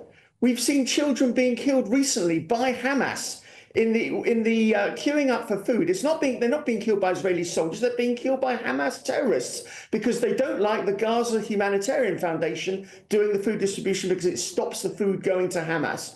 And you talk about children. Children are being killed, and at the end of the day, it is Hamas's responsibility whether they fired the bullets or not, because they started this war. They can end this war quickly by simply releasing all the hostages and surrendering. And So, that is Kadia, what we want. therefore need is a documentary that shows the victims of Hamas. Would you ever see that on the BBC? Arguably not. I wish we would. I wish we Kadia, would. But let me see. Would you want to see that? Would you want to see that documentary? Hang on, Gary. I want to say this one thing, that BBC has a prime duty to report facts.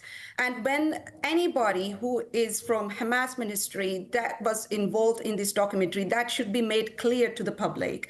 And it should not be aired without making these things clear and open to public. I want to emphasize on one thing, as I said, that just don't throw the baby out with the bathwater. We cannot just tarnish the whole outlet with the acts of some individuals. Yes, there have been incidents. They are deeply disturbing incidents, and we can have endless debates about what's going on in Gaza and who is responsible for that. But we cannot just shut down the whole organization or tarnish its reputation by saying that these individuals have done something. I would like to see BBC make amends, adopt, change and represent the interest of British people, the concerns of British people, and what's going on in the world. I want to see the facts. I don't want to see caveats. I don't want to be infantilized by the BBC just to make me feel like, oh, something is happening in the favor of some people or something is opposing. I want to see just plain truth, and I want them to report it to me while I'm living here in Britain. Gary, go on. Final word to you. Everyone wants to know the facts. Unfortunately, the BBC has a 20-year history of not providing the facts. What's going on right now in southern Syria with the genocide of the Druze community by the Islamists? That is not being reported. That is a real potential genocide.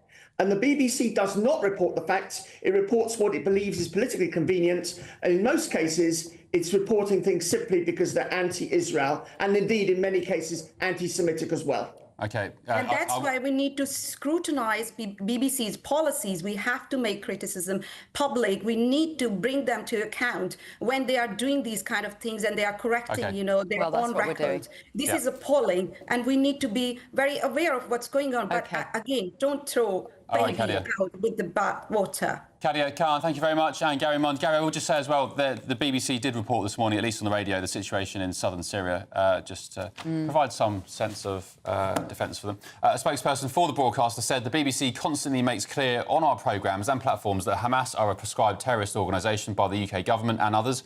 We are also clear that we need to describe to our audiences the complexities of life in Gaza, including within the structure of Hamas, which has run the civilian functions of Gaza. So Deborah Turness, that's the woman that we saw there who's the head of BBC News, was answering a question about how we described the father of the narrator in our war zone film. She did not imply that Hamas are not a single terrorist organisation.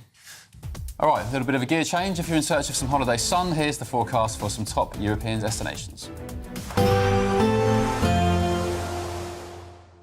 I forecast a perfect holiday in the sun. Weather looking good then? For sure, and no worries about our travel insurance. All Clear Travel Insurance sponsors GB News Travel Destinations forecast. Lots of hot, strong sunshine around the Mediterranean at the moment. A few showers are possible in Sicily and inland over Turkey. We may just see 1 or 2 showers. Most of the coast here dry and sunny. Much of the Greek islands also dry, fine and sunny. 1 or 2 showers through the spine of Italy, but again, the coast's dry and fine. Northern parts of Spain may see a bit more cloud and a few showers. Quite a brisk wind blowing over the Canaries, but it's going to be hot in Tenerife. Temperatures just dipping a little bit here into the weekend. All Clear Travel Insurance sponsors GB News Travel Destinations forecast. Hi, I'm Michelle Dewberry, and my show is your opportunity to cut through all the noise and dive in headfirst to some robust debates. Ideas clash. Situation, Because the failure is you're deliberately avoiding my point. Nothing's held back, And if you think this is the end of it, wait for more. and we do not shy away from the difficult stuff. Sometimes I want to shake people and say, if only you understood. So join me on Jubes & Co weeknights at 6 p.m, only on GB News, Britain's news channel. Join me, Nana Akwe, for an informative, interactive news programme with a difference. It's fun. No, he didn't say that, Dave. I'm so surprised. I think there's an element of truth to that. Join me from 3 p.m. every weekend, only on GB News, Britain's news channel. Good Afternoon Britain isn't just about us. The wonderful thing about this programme is it's about everyone watching. It's an interactive programme. Well, there absolutely is something to see here, and we're going to be talking about it more. Whether it's breaking royal news, please bring us up to date, or indeed a particularly punchy speech in the House of Commons. Very, very curious. We bring it to you live, and then we bring you live reaction as well. That's Good Afternoon Britain, weekdays from midday. Only on GB News, the People's Channel, Britain's news channel. In the GB Newsroom, we bring you the news as it happens. With our team of dedicated journalists across the UK, we're ready to keep you up to date with what's happening every half an hour, every single day. Bulletins here on GB News, the People's Channel, Britain's news channel. Mornings don't have to be tiresome, especially if you have the right company. Wake up to news as it happens, opinion and debate, and of course, a little bit of entertainment too. Because when the kettle's on, we're on. That's Breakfast on GB News, a show worth waking up for. Every morning from 6 a.m. Only on the People's Channel, Britain's news channel. We'll spread the news, you spread the word. From the school run to the home run, watch a new show for all of Britain. So he can say whatever he wants. A straight-talking show where all voices are heard. And, you know, when are we going to stop talking about smashing the gangs and actually do it? With the stories that matter from every part of our country. There's a bit of a crash landing there for your Chancellor. Bold, fearless and standing up for you. That's me, Martin Daubney, 3 p.m. till 6 p.m, weekdays, here only on GB News. The People's Channel, Britain's news channel. At GB News, we love to hear from you, our loyal community. So drop us a line at gbnews.com/your say. There you can talk to each other and also to the presenters live on air. gbnews.com/your say. Because GB News is your channel, Britain's news channel.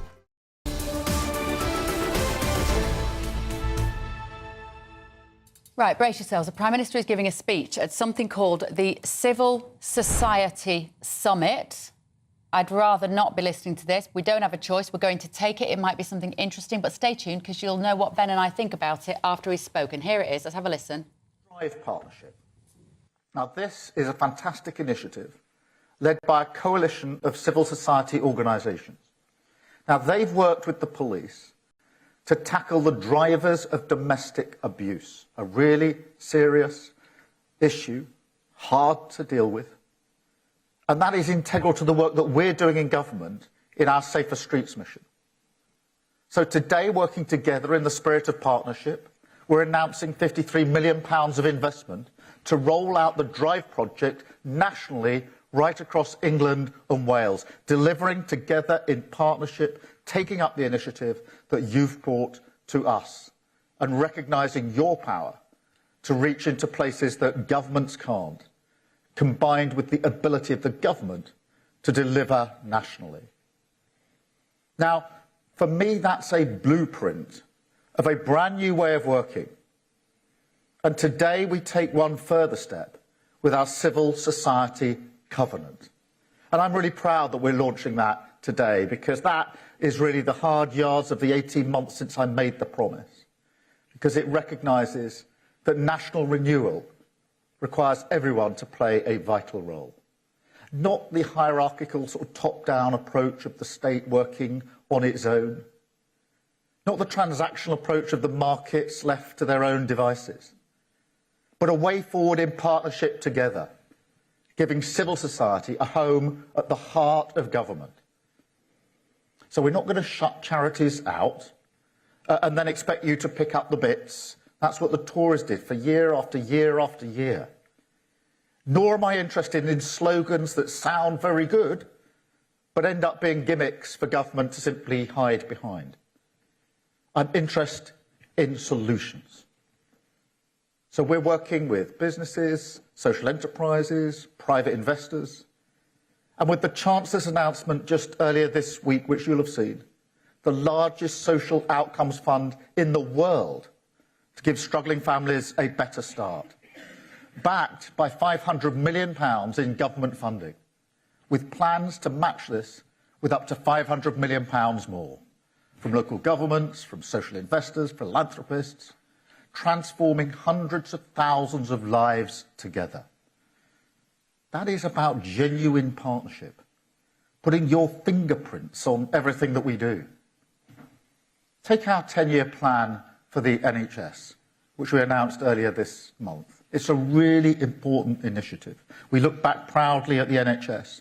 It's been around for 77 years, but we also need to make sure that in decades to come, people look back and recognise the NHS was rebuilt and fit for the future. And in that 10-year plan, we consulted experts, charities and the public. So every person, no matter who they were or where they're from, can get the treatment that they deserve. Look at the incredible work of charities already. Day in, day out, on the front line, delivering real change where it's needed most. So I'm proud to announce an exciting new partnership between government and civil society today. Diagnosis Connect. Now, this will transform the way we work together. Now, this is a new programme linking newly diagnosed patients directly to expert charities, helping them navigate which charities they can get to, which support they want, a different journey for each of them. Very hard to make that journey at the moment. And that's life-changing for people, looking for information and support, often at a really difficult time. Now, that's putting your expertise directly in people's pockets with the NHS app. So that's going to go on the NHS app, which is a central part of our plan, and then people will have it as their map to the support to the charities that they need when they've been diagnosed. What a comfort and security that will be for so many millions of people. But I believe that good relationships need to be honest relationships. We won't blindside you with public attacks like the last government did. We need to do honest about the issues that people care about and expect us to tackle. Have the tough conversations on issues like migration or social cohesion, our security as a country. These are issues where politicians have often chosen to stoke division instead of bringing people together to fix the problem. Now, we know the damage that does to our communities. So when it comes to issues like immigration, we are working differently, strengthening our border security and tackling fraud, working with 72 local organisations as we transition people to a digital immigration status to make sure vulnerable communities aren't shut out of that transition, and working with community groups to train young people in the skills that we need, to reduce our dependence on overseas recruitment. Together, we'll build stronger communities, a fairer system, a better society for everyone. And most of all this is about rebalancing power and responsibility. Because I remember, and I suspect you do, when the Tories said that people were tired of experts. Let me tell you what I think people are tired of. I think they're tired of establishment figures who don't listen to them, who don't understand the challenges that they face, tired of being excluded from decisions about their own lives, tired of being treated like their experiences don't matter. And they're the people this government is working for. Something I often talk about is the people I have in my mind's eye, because politics is about policies, it is about numbers and statistics, but most important, in a sense, it's about who do you have in your mind's eye when you make your decision. And I think of the people up and down the country who serve every day, who put in every day, often unseen, but absolutely irreplaceable. So this is an opportunity to say to each and every one of you, and through you to your organisations, thank you. Thank you for what you put in on behalf of others. To those of you that I know work tirelessly to make Britain a better place. And to say that we're keeping our promises. We said we would work differently, and we are. We promised we would listen to you, and we have. Those initiatives we're announcing today, they came from you, not us. We put them into something which works in partnership. We said we'd deliver together, and we will, to build a society of service, bound together by our common values, and finding new pride in our country and our communities. Thank you so much for being here. Thank you for everything you're doing. Have a wonderful day. Thank you very much indeed. Thank you. So that was the Prime Minister speaking in central London at a civil society summit. He spoke a lot, not sure really what he was saying. It makes you wonder, he was, of course, a top QC at the time, how he ever persuaded anybody in the courtroom of an argument, because... I don't think he did a lot of that, actually. No? Apparently, he didn't do a huge amount of barristering, like being there at the bar.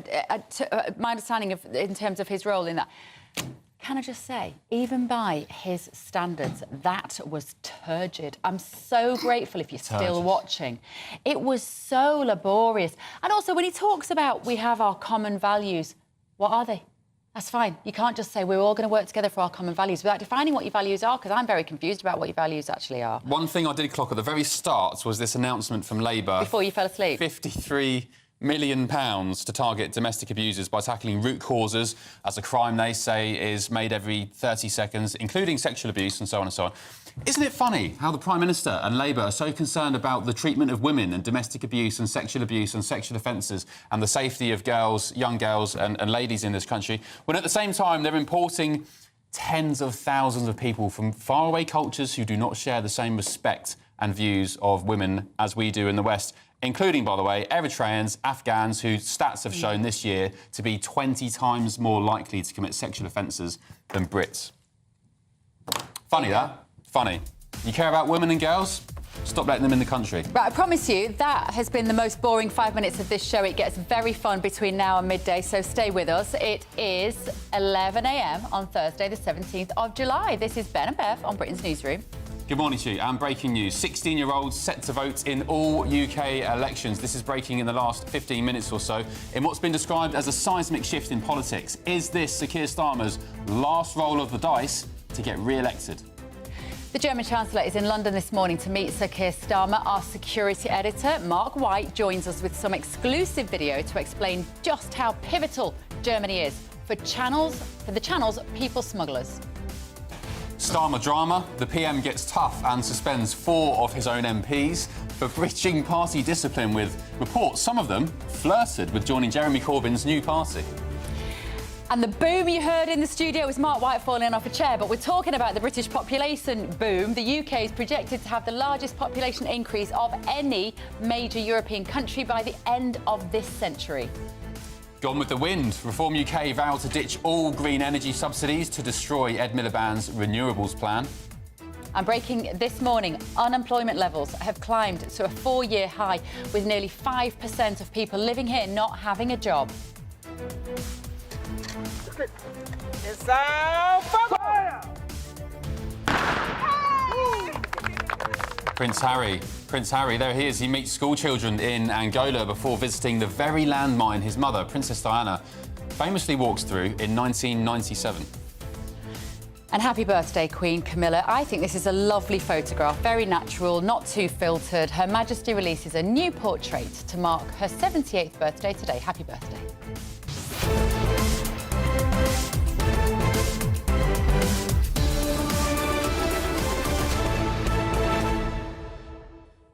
Morning.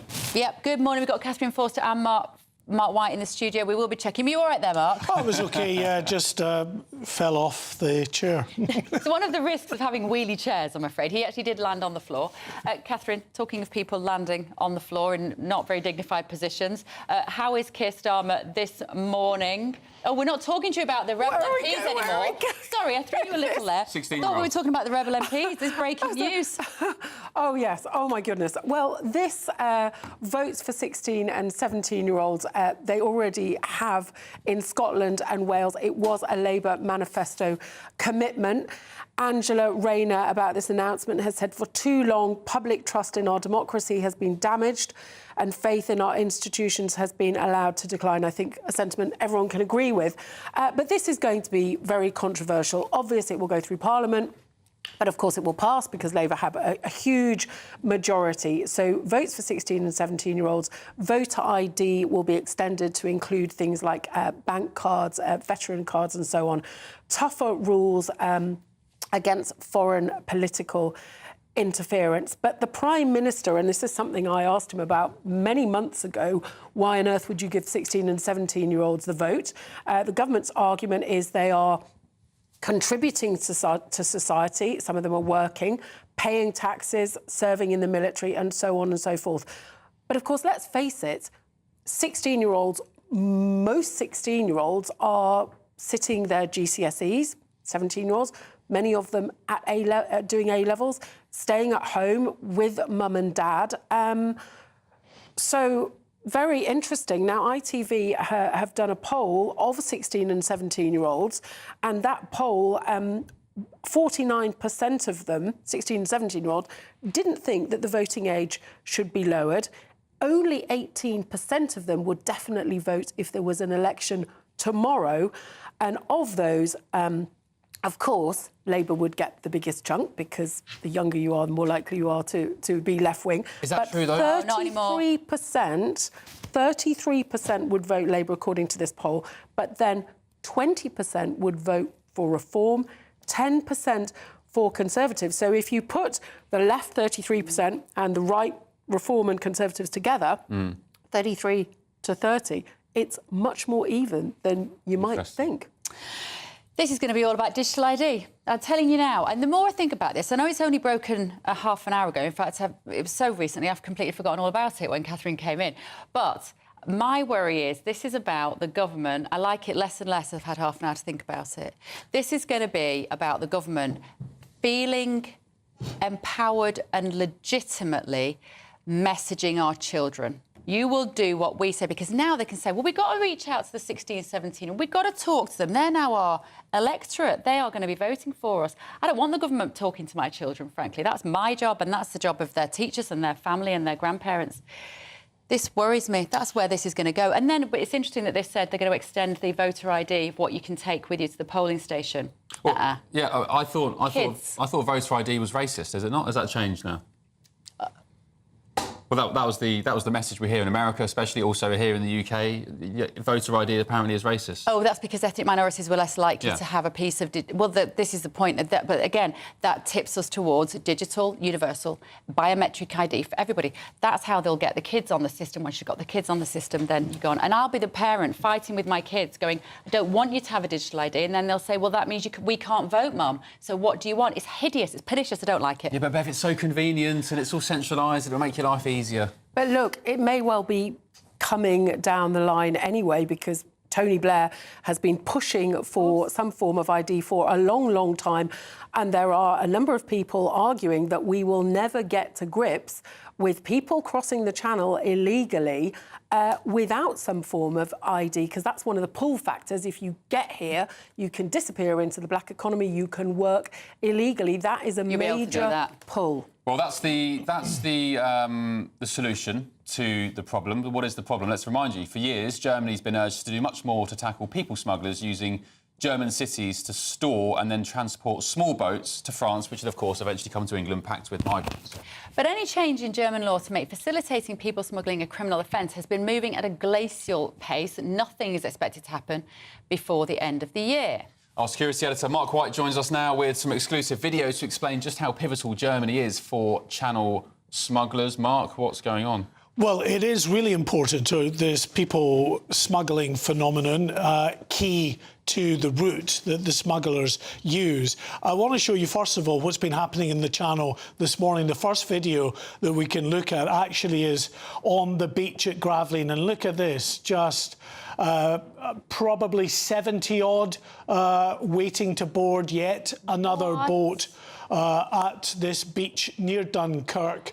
And they will board a taxi boat. So you can see them running out into the English Channel, and they are running out to catch up with that taxi boat that has just come down from one of the local river tributaries. So they're just standing there in the water.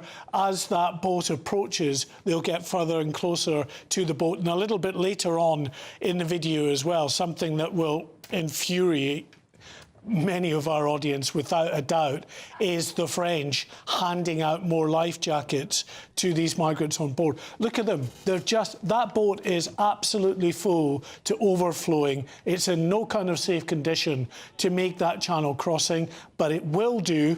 It's in shallow water at the moment. There is no attempt by the French to push this boat back, so even though we're told the French are there. There's the boat. Look at them. This is what the French are. Migrants that don't have them. They're not pushing the boat back onto the beach, even though they can. It's in shallow water. Now, the reason that Germany is so pivotal to this migrant story is because the boats that are manufactured end up in Germany. Let's take a look at the next video, video number 2, that shows you in sped up mode an individual in Turkey who has just received his boat from a backstreet factory in China. It's being inflated there while they check it to make sure that there are no leaks and that it is seaworthy. Take a look at video number 3 now.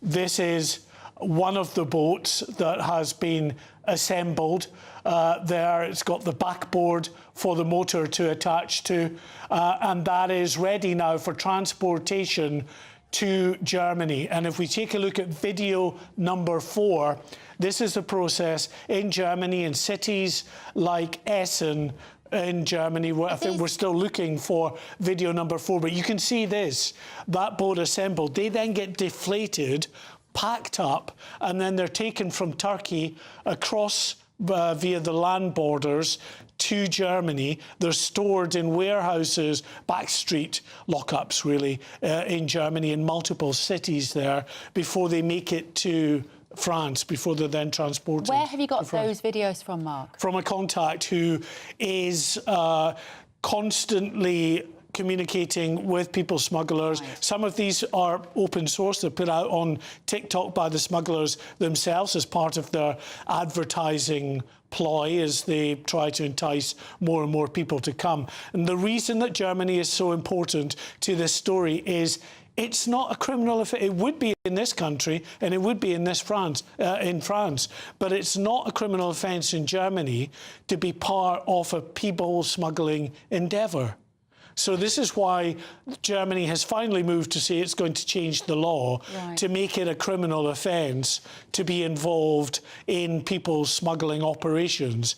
But that's not going to come into force until at least the end of this year. And we've been calling on them to do this for years. Can Starmer take some credit for that?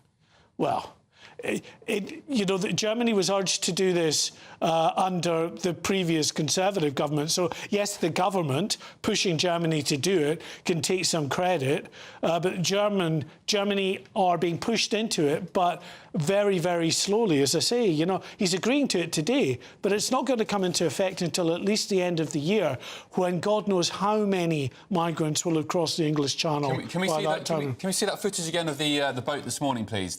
Of the dozens of people. So this is video number 1, which is the boats on the beach there. This is Gravelines, which is just near Dunkirk. So they sit there in full view of French authorities, knowing that they're waiting for their taxi boat to arrive. So that taxi boat will be arriving. There is plenty time. We're talking 15, 20 minutes, sometimes half an hour that they're assembling. If you're listening on the radio, just to give you an idea, these are people running in, fully dressed in their trainers and their jeans and their hoodies, running ankle deep, then they get to knee deep, and they're just wading in. It's a lovely sunny day there. Running to a town or a village near you in England. And Bev, I said to Alistair Heath, the Sunday Telegraph editor this morning, I said, and he didn't agree with me, I said, this is treacherous, what's happening to this country. He said, no, he said, it's not, that's quite strong language. This on screen now is treacherous behaviour from a betrayal political class who willingly do nothing. It's treacherous from the French, it's treacherous from the Germans, and the British people are paying the price for it. This is one of 4 small boats that have made it to the UK today, taking the number who've arrived since that landmark deal between the UK and France on a returns agreement to 1,600. 1,600 migrants have crossed from France since Keir Starmer and Emmanuel Macron. We've got your other video, Mark. Let's have a quick so look at this is the final step in that process from Germany. You can see they are filling up cans there with petrol, stuffing them into the backs of cars, a convoy of 4 vehicles here, full to the gunnels of material, the boats themselves, the engines, the petrol, life jackets, all of there. And this is them having arrived now in France, and they're handing these life jackets and other components to build the boat in France to these migrants in France. So that's how pivotal Germany is to this whole migration smuggling scam that they've done nothing about for years. They say they will do it now as part of this deal, but they won't change the law for another 6 months. You almost feel like there needs to be a committed security force, separate from the police, separate from Border Force, because there are so many instances along that chain of events that you've just illustrated so beautifully, Mark, that could be interrupted with the right human beings to deal with it. Well, there is an EU Border Force. There is an EU Border Force that's in charge, supposedly, of guarding the borders into the European Union. So in countries like Spain and Greece and Italy, where migrants often first come across the Mediterranean, that's their job. And they've done a pretty poor job of it, to be honest, as every year up to potentially 1 million migrants at its height are coming into the European Union. But that's cross-border cooperation. British, let's call them police officers, whatever, but British police working with French, working with German, that collaborate with each other all the way along that process. They are meant to be working together specifically on the issue of migrant crossings. Yeah, they are meant to, but there's greater or lesser cooperation. Well, this is the thing, Where has the cooperation been with Germany, who have known for years that criminals have been transporting the components of small boats to their country, storing them in Essen and Dusseldorf and other cities that border France and Belgium and the Netherlands, with a view then to taking them by road. They go on a convoy of 3 or 4 vehicles on a road, absolutely stuffed full of these components for small boats. So easy to intercept with the will. Well, it becomes a legitimate business as far as Germany's concerned. They're allowed to have a marina business. That's what they tell the German authorities. Let's finally just be straight and honest and explain the levels of incompetence and the disgraceful scenes we see there by accepting the fact that governments don't want this to stop. No. I'll say it, I don't care. They don't care? They don't care. They don't want it to stop, whether because they're lazy or whether it's intentional. They don't want it to stop. That explains the levels of just insane incompetence, because that level of incompetence and lacklustre behaviour doesn't exist. Is that true, Catherine? Do they not want it to stop? I genuinely believe the British government does want this to stop. We've already seen the Conservatives brought down in no small part by what we've seen in the Channel, along with legal migration. And I think Labour, some people in Labour watching the Conservatives didn't really take seriously the Conservatives' efforts and thought, oh, it'll be different when they come along. But it isn't different. In fact, it's worse. Crossings are up about 50% on this time last year because there's not really much in the way of a deterrent. Now, the Prime Minister told me last year that the deterrent was smashing the gangs. But look, it's very difficult. But you also have to wonder how much of Europe's slowness to act might be a bit of sour grapes over Brexit and the fact that we chose to leave. And so you wonder how much sympathy there is, maybe. Deep breaths, everyone. Deep breaths. Great work, Mark White. Nobody else. No, I promise you, there's no other channel that would document that process in the way that you have done. And we need a light shining on this. This country is important. All right, let's try and cheer you up. Yeah, let's. The Great British Giveaway, £54,321 up for grabs. It's tax-free. Here's all the details you need to win. We're here at Downhall in Essex to enjoy the finer things in life. And it's your chance to win £54,321 in cash. It's like having an extra £1,000 in your bank account each week for a whole year. Which means that you'd be able to indulge in treats whenever you wanted to. That extra cash each week could send some of those day-to-day financial stresses packing this year to enable you to sit back, relax and do nothing. Make sure you don't miss out on our biggest cash giveaway to date. For another chance to win £54,321 cash, text cash to 63225. One entry costs £2.50 plus one standard network rate message, or text bonus to 63225. 5 entries cost £5 plus one standard network rate message. Go to gbnews.com/win. Entries start at £2.50. Call 0903 686 3232. Calls cost £2.50 plus your network access charge, or post your name and number to GB14 PO Box 8690 Derby DE1 9TT. UK only. Entrance must be 18 or over. Lines close at 4 p.m. on the 1st of August. Please check the closing time if listening or watching on demand. Good luck. Right, still ahead. Prince Harry's followed in the footsteps of his mother, Princess Diana, as he visited a charity clearing landmines in Angola, just like she did in 1997. This is Britain's Newsroom on GB News.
From the school run to the home run, watch a new show for all of Britain. So he can say whatever he wants. A straight talking show where all voices are heard.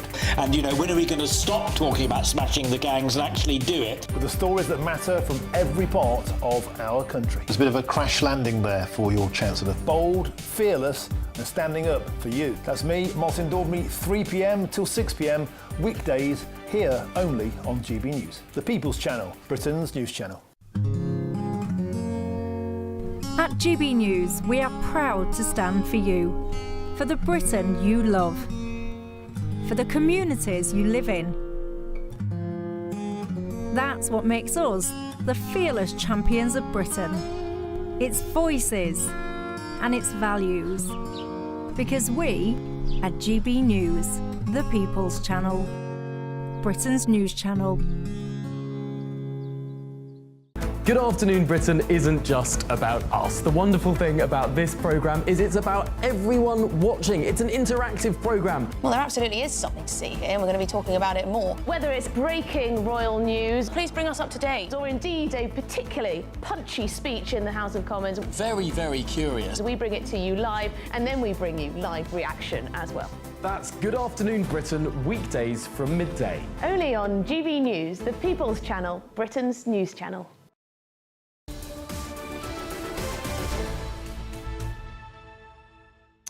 11:23, Bev and Ben on Britain's Newsroom while Andrew's on his holiday, and we're joined in the studio by broadcaster and journalist Carol Malone and Labour councillor for Waltham Forest, Sebastian Selleck. New face to the show. Thank you, Sebastian, for joining us this morning. Right, Carol, should we start with Prince Harry? Yeah. We've seen the footage this morning of him emulating his late mother by visiting a charity that detonates landmines safely. Here he is, clapping his hands with a crowd of children. Why has he done this? Why now? Well, I think it's clear why he's done it. It kind of follows hot on the heels of the so-called Peace Summit in London recently, where the head of his household flew over to London and had a meeting with a lovely guy, one of King Charles's aides, called Tobias Andreas, and with a view to a possible reconciliation. We think that's what it's about. Obviously, we don't know, but we think that's what it is.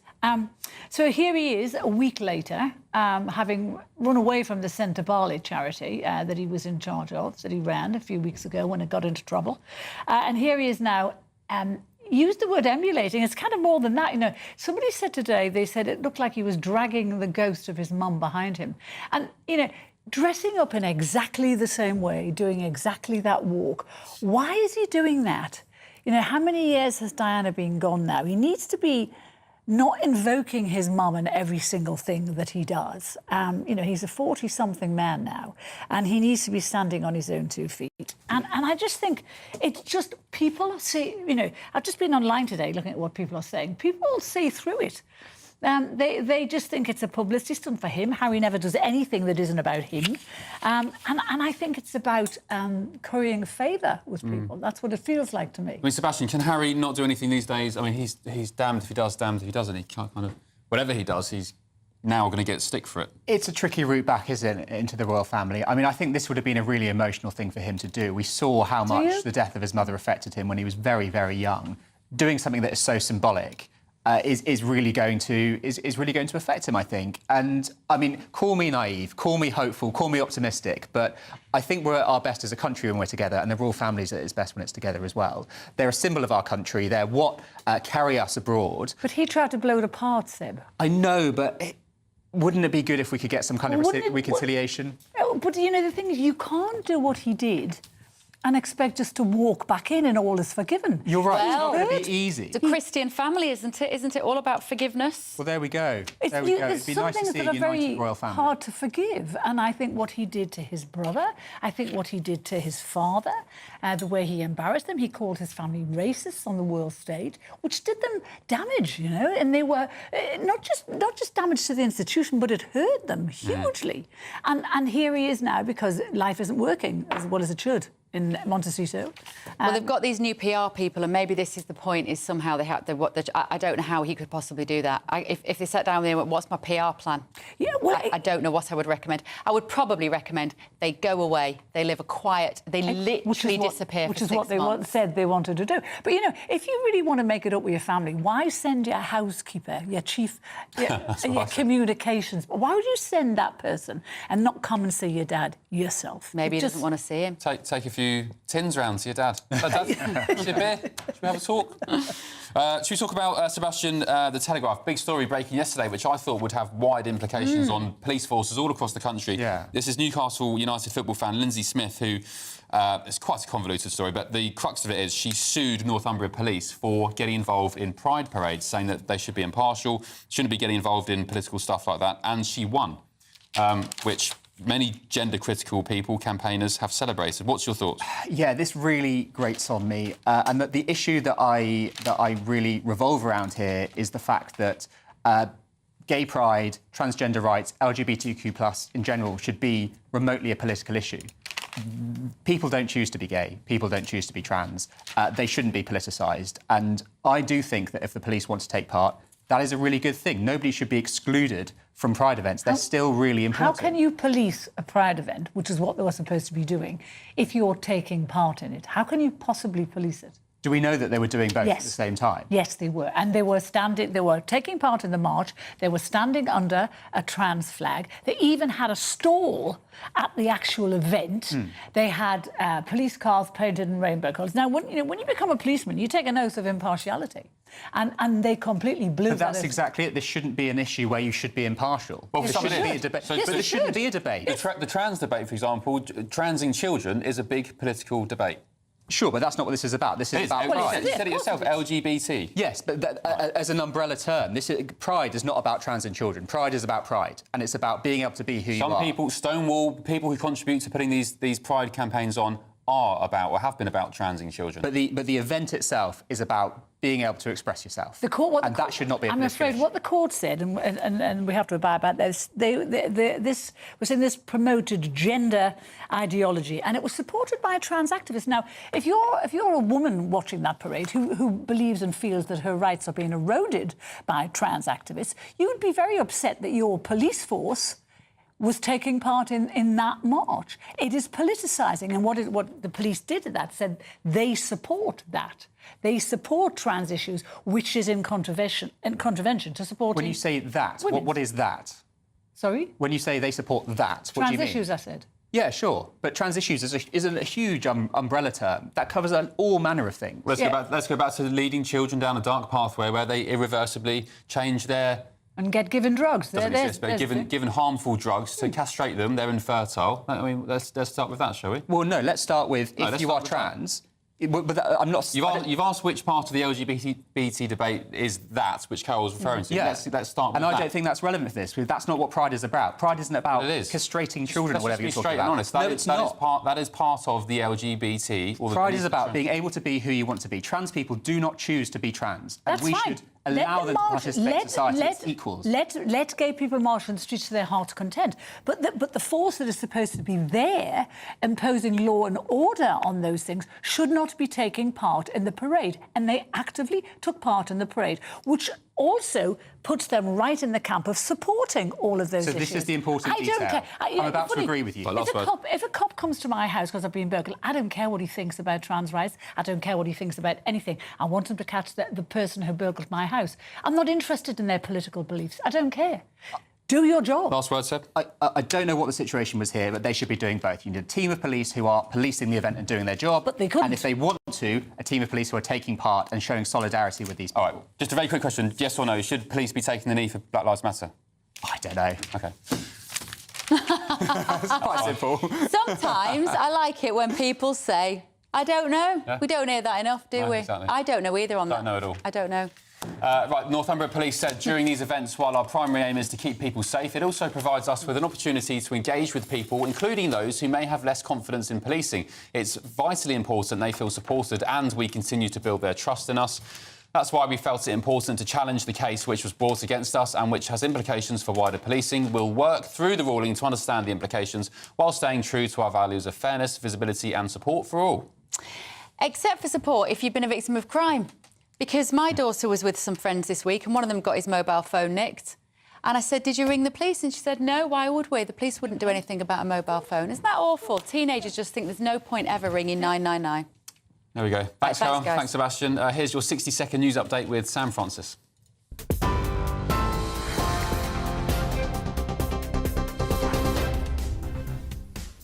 Very good morning to you. 11:30, the top story. 16 and 17-year-olds will be able to vote in the next general election under sweeping reforms.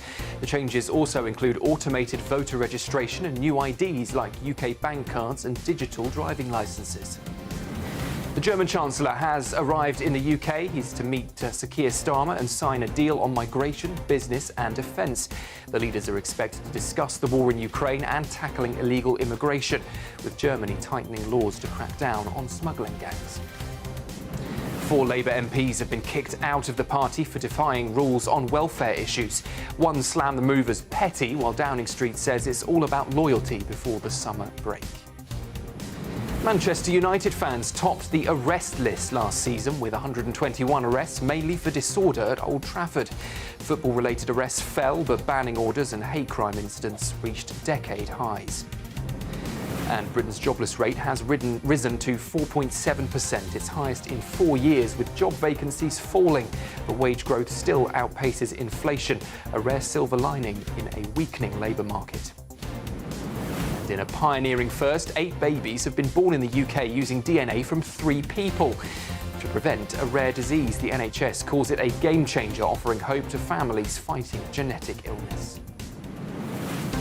Those are the headlines for now. I'll be back with you at midday. For the very latest GB News direct to your smartphone, sign up to News Alerts by scanning the QR code or go to gbnews.com/alerts.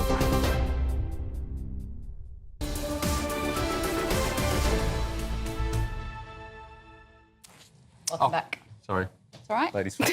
Chatting. No. Go ahead. Emily and Tom. Ladies first. Tom, off you go. Yeah, this is fascinating, isn't it?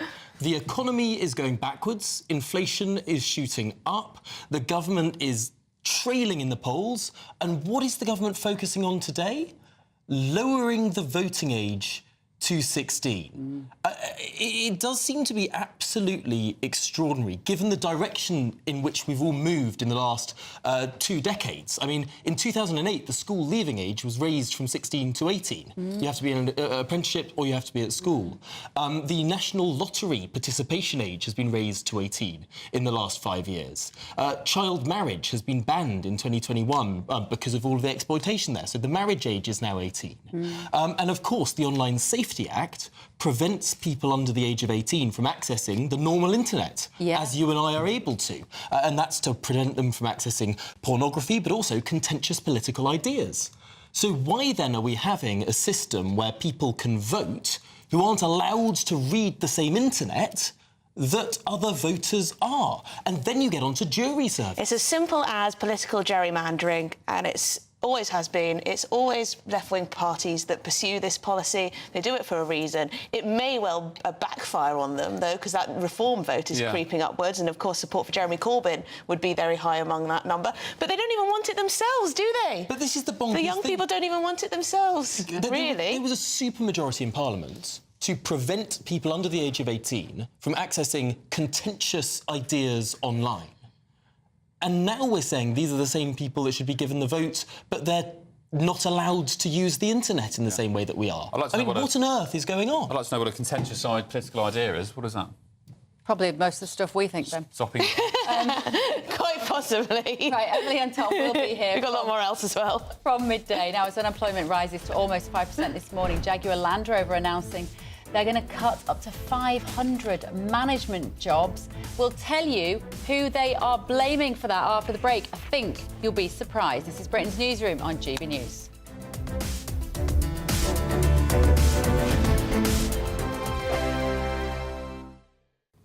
Hi there and welcome to the latest update from the Met Office for GB News.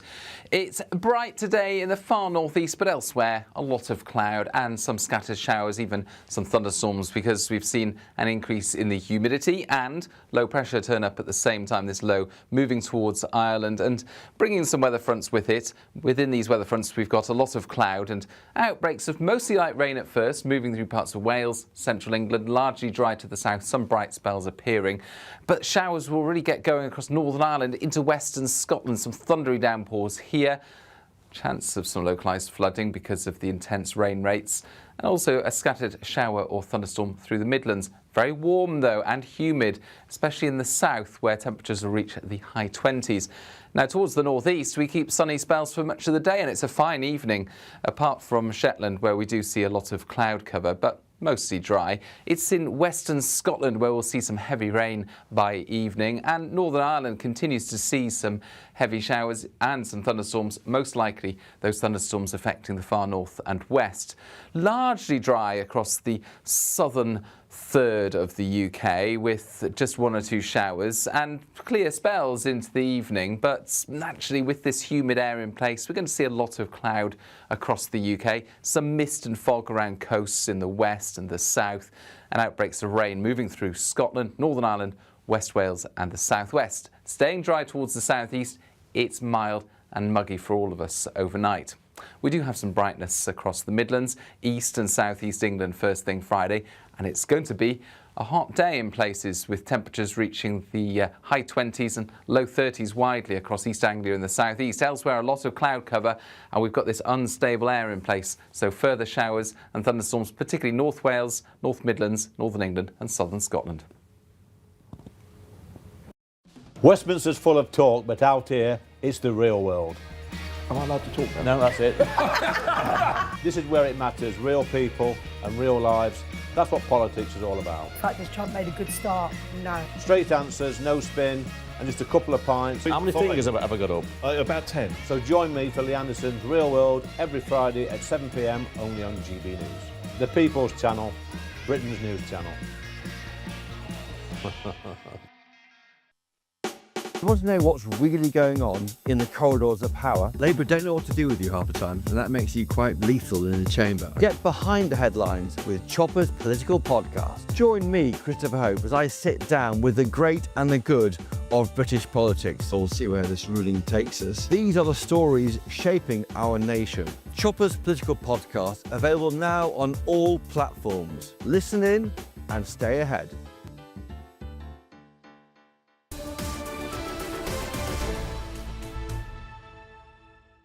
Hello, welcome back. Now, luxury car maker Jaguar Land Rover is axing up to 500 management jobs in the UK. That's amid pressure on sales due to trade tariff woes. And who are they blaming, Bev? Donald Trump. Now, this comes on the same day that it's been revealed that unemployment in Britain has risen to almost 5%. Let's go to GBN reporter Steve Bennett in Coventry. Good morning, Steve. What else do we know about these job losses? Good morning to you both. Good morning, everyone. Yes, 500 managerial jobs will be lost here at Jaguar Land Rover in Coventry. Managerial positions, and it's part of a voluntary redundancy scheme. That's what Jaguar Land Rover are saying. They say it's part of usual business practice, actually, that they offer employees the opportunity to leave as part of that scheme. And they are saying that it won't be any more than 1.5% of their British workforce. But as you mentioned there, it does come off the back of the last few months where there's been import tariffs imposed by President Donald Trump, and Jaguar Land Rover reported that their sales to the US were down by 15.1%. So as a result, we did mention a few months back when those import tariffs came in that there would surely be repercussions for the British car industry, and here we are. 500 managerial jobs will be gone here at Jaguar Land Rover in Coventry, and I'm sure potentially across other luxury car makers as well. We stood outside Bentley previously, discussed the issues they were having with getting in new cars, new parts now to the US, and surely that would then filter down and hit the people making the cars, the workers, and here we are. So as you mentioned there previously in the news, unemployment is as high as it's ever been, 4.7%, a 4-year high from 2021, just as wages are slowing down as well. So a real concern for the British car industry and for Jaguar Land Rover in particular, particularly after that rebrand they had, if you remember. They took away their lovely Jaguar that we know from the badge of the cars, and they did a fancy rebrand, which was universally panned, didn't go down very well. And they've also come out and said that they're slowing down the manufacture of older cars as well. So I'm sure it's concerning times for the workers inside this factory behind me here in Coventry. Yeah, thank you, Steve. It's a shame they're slowing down the manufacturing of the older cars, because I do love JLR. I like Jags and Defenders and Range Rovers and so on, but you have to say, the Defenders, for example, are made in Slovakia. That's why they've been hit on sales, because Slovakia still has about 20% tariff on the US. And the newer, I would argue, the newer version of JLR cars, the modern ones, are, as much as I love the brand, they are plagued with problems, particularly electrical problems. Those management jobs as well, that will be partly AI. That will be open AI. This is what we're going to start seeing now with so many of those jobs, which we might think of as white-collar jobs, which involve a little thinking maybe and writing and coming up with documents and all of the management and the planning. Yeah. Actually, management structure gone, sadly. It is a terrible state of affairs. Every day we wake up to more bad news, says Sad State of Affairs on Your Say. Now 16-year-olds can vote when all they think about is what the latest music is on their device and the bad employment figures and illegal immigrants coming unabated. I didn't feel this hopeless and fearful in the COVID years as I do now for the UK's future.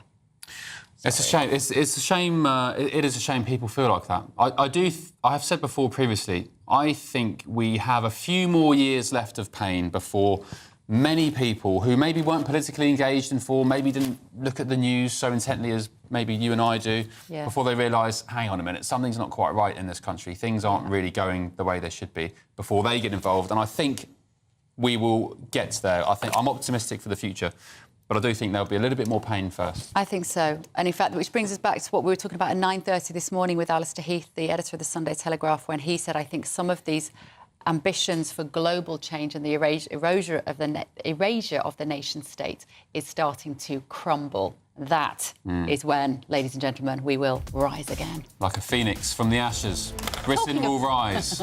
Talking of warmth and phoenixes... Sorry, yes, segue. I was imagining Great Britain rising from the ashes. If you're in search of some holiday sun, here's the forecast for some top European destinations. You're looking happy. Well, the forecast looks good. So you've sorted the travel insurance then? All Clear Travel Insurance sponsors GB News Travel Destinations forecast. Lots of hot, strong sunshine around the Mediterranean at the moment. A few showers are possible in Sicily and inland over Turkey. We may just see one or two showers. Most of the coast here dry and sunny. Much of the Greek islands also dry, fine and sunny. One or two showers through the spine of Italy, but again, the coast's dry and fine. Northern parts of Spain may see a bit more cloud and a few showers. Quite a brisk wind blowing over the Canaries, but it's going to be hot in Tenerife. Temperatures just dipping a little bit here into the weekend. All Clear Travel Insurance sponsors GB News Travel Destinations forecast. Welcome back to Britain's Newsroom with Andrew and Beth. Hello everyone, Patrick Christie's here. I'm Michelle Juber, Britain's News Channel. Access the stories that matter to you. Take the GB News family with you on any device. And as long as you have an internet connection. Tune in to GB News, anywhere on the planet or beyond. GB News, the People's Channel, Britain's News Channel. At GB News, we love to hear from you, our loyal community. So drop us a line at gbnews.com/yoursay. There you can talk to each other and also to the presenters live on air. gbnews.com/yoursay, because GB News is your channel, Britain's news channel.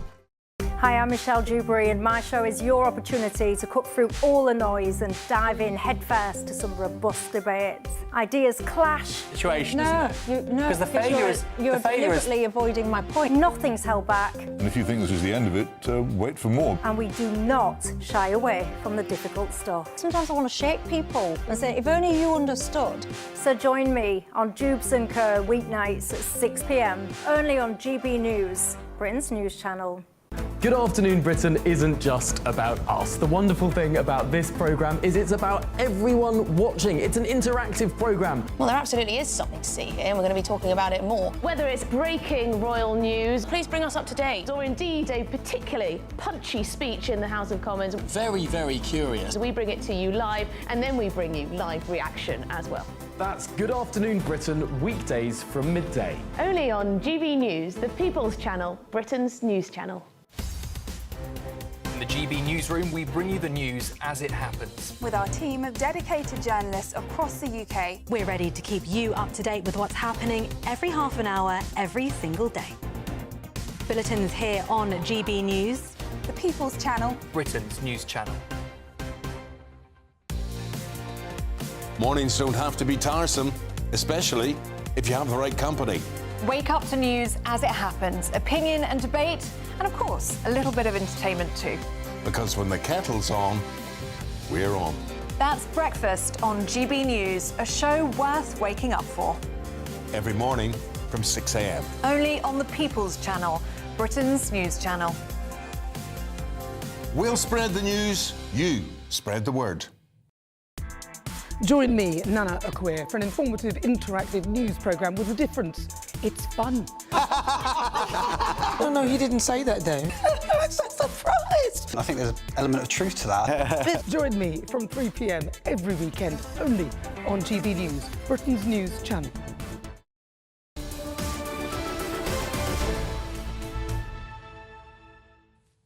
Welcome back to Britain's Newsroom. So husband and wife hostages, former hostages of Hamas, Aviva and Keith Siegel, have spoken at a press conference in London this morning. Adam Cherry is there with us now. Adam.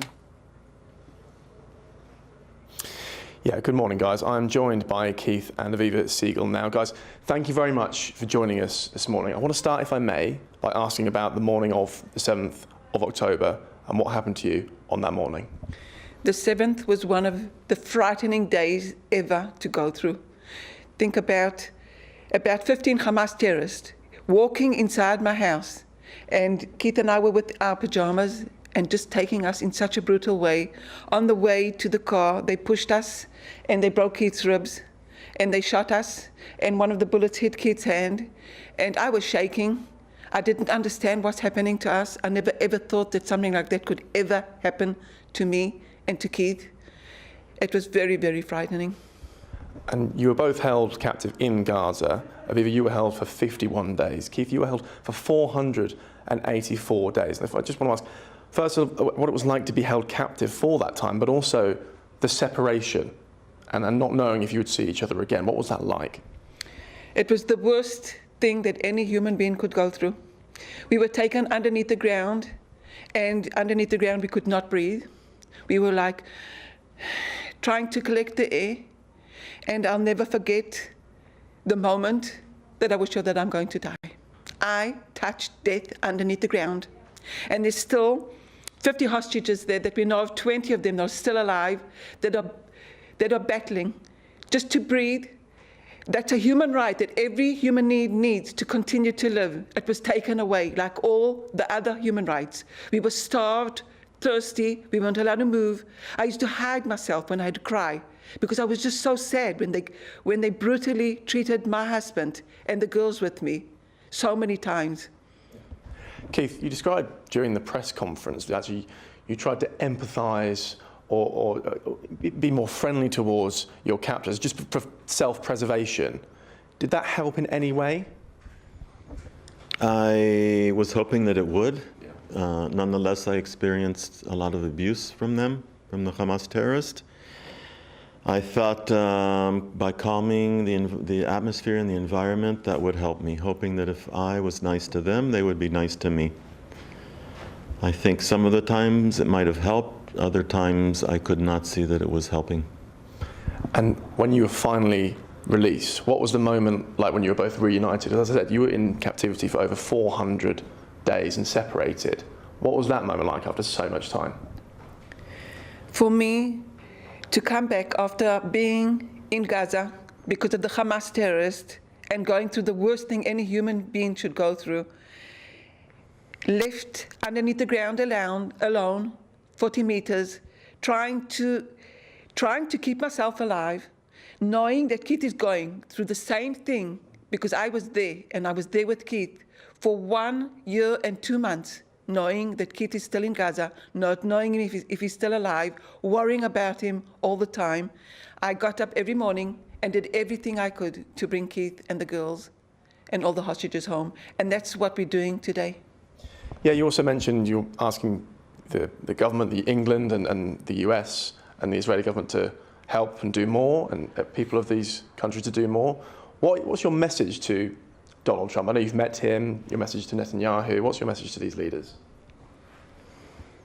My message is that there are 50 hostages, innocent people, that were kidnapped, and they have been in Gaza for 650 days. They are suffering day in and day out, and their families are suffering as well. I described the torture that I witnessed of a woman hostage being beaten and being threatened at gunpoint to be killed, to be murdered. I call upon my government, the Israeli government, I call upon President Trump and his administration to continue their efforts, together with the mediating countries, to save lives, to save 50 lives, 49 men and a woman that are hostages and in captivity with Hamas. And I urge all of them, and I urge your audience as well, to all do whatever they can to spread the word and to remember the 50 hostages that must be brought back as soon as possible. Yeah. Keith, Aviva, thank you very much for joining us on GB News. Guys, thank you. Back to you in the studio. Very, very moving morning, I have to say. Thank you, Adam. Thank you for joining us all this week with Ben and I. Emily and Tom, after your weather.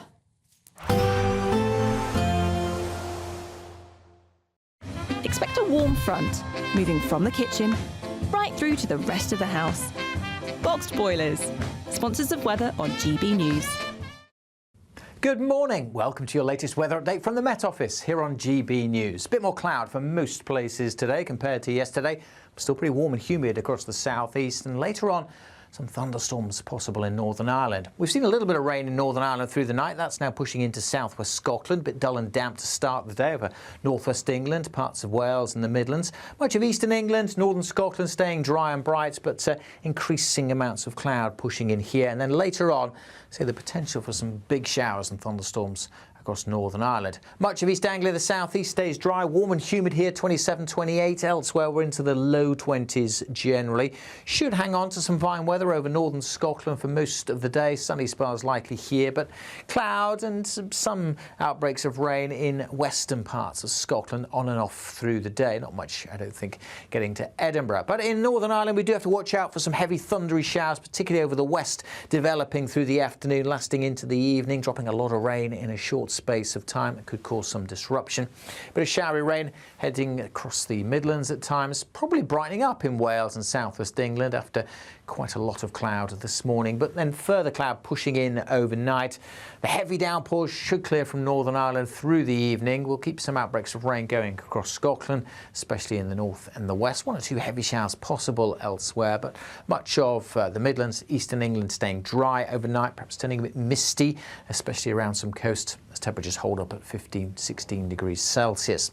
Friday, we keep the fairly mixed picture with, again, the highest temperatures across the southeast, 30 degrees is possible. Quite cloudy across many central areas to begin with. That cloud should tend to break up, providing 1 or 2 showers here and there. But again, late in the day, the possibility of some heavy showers developing for Northern Ireland, maybe western Scotland as well. Low 20s here, but as I said, maybe 30 tomorrow in the southeast.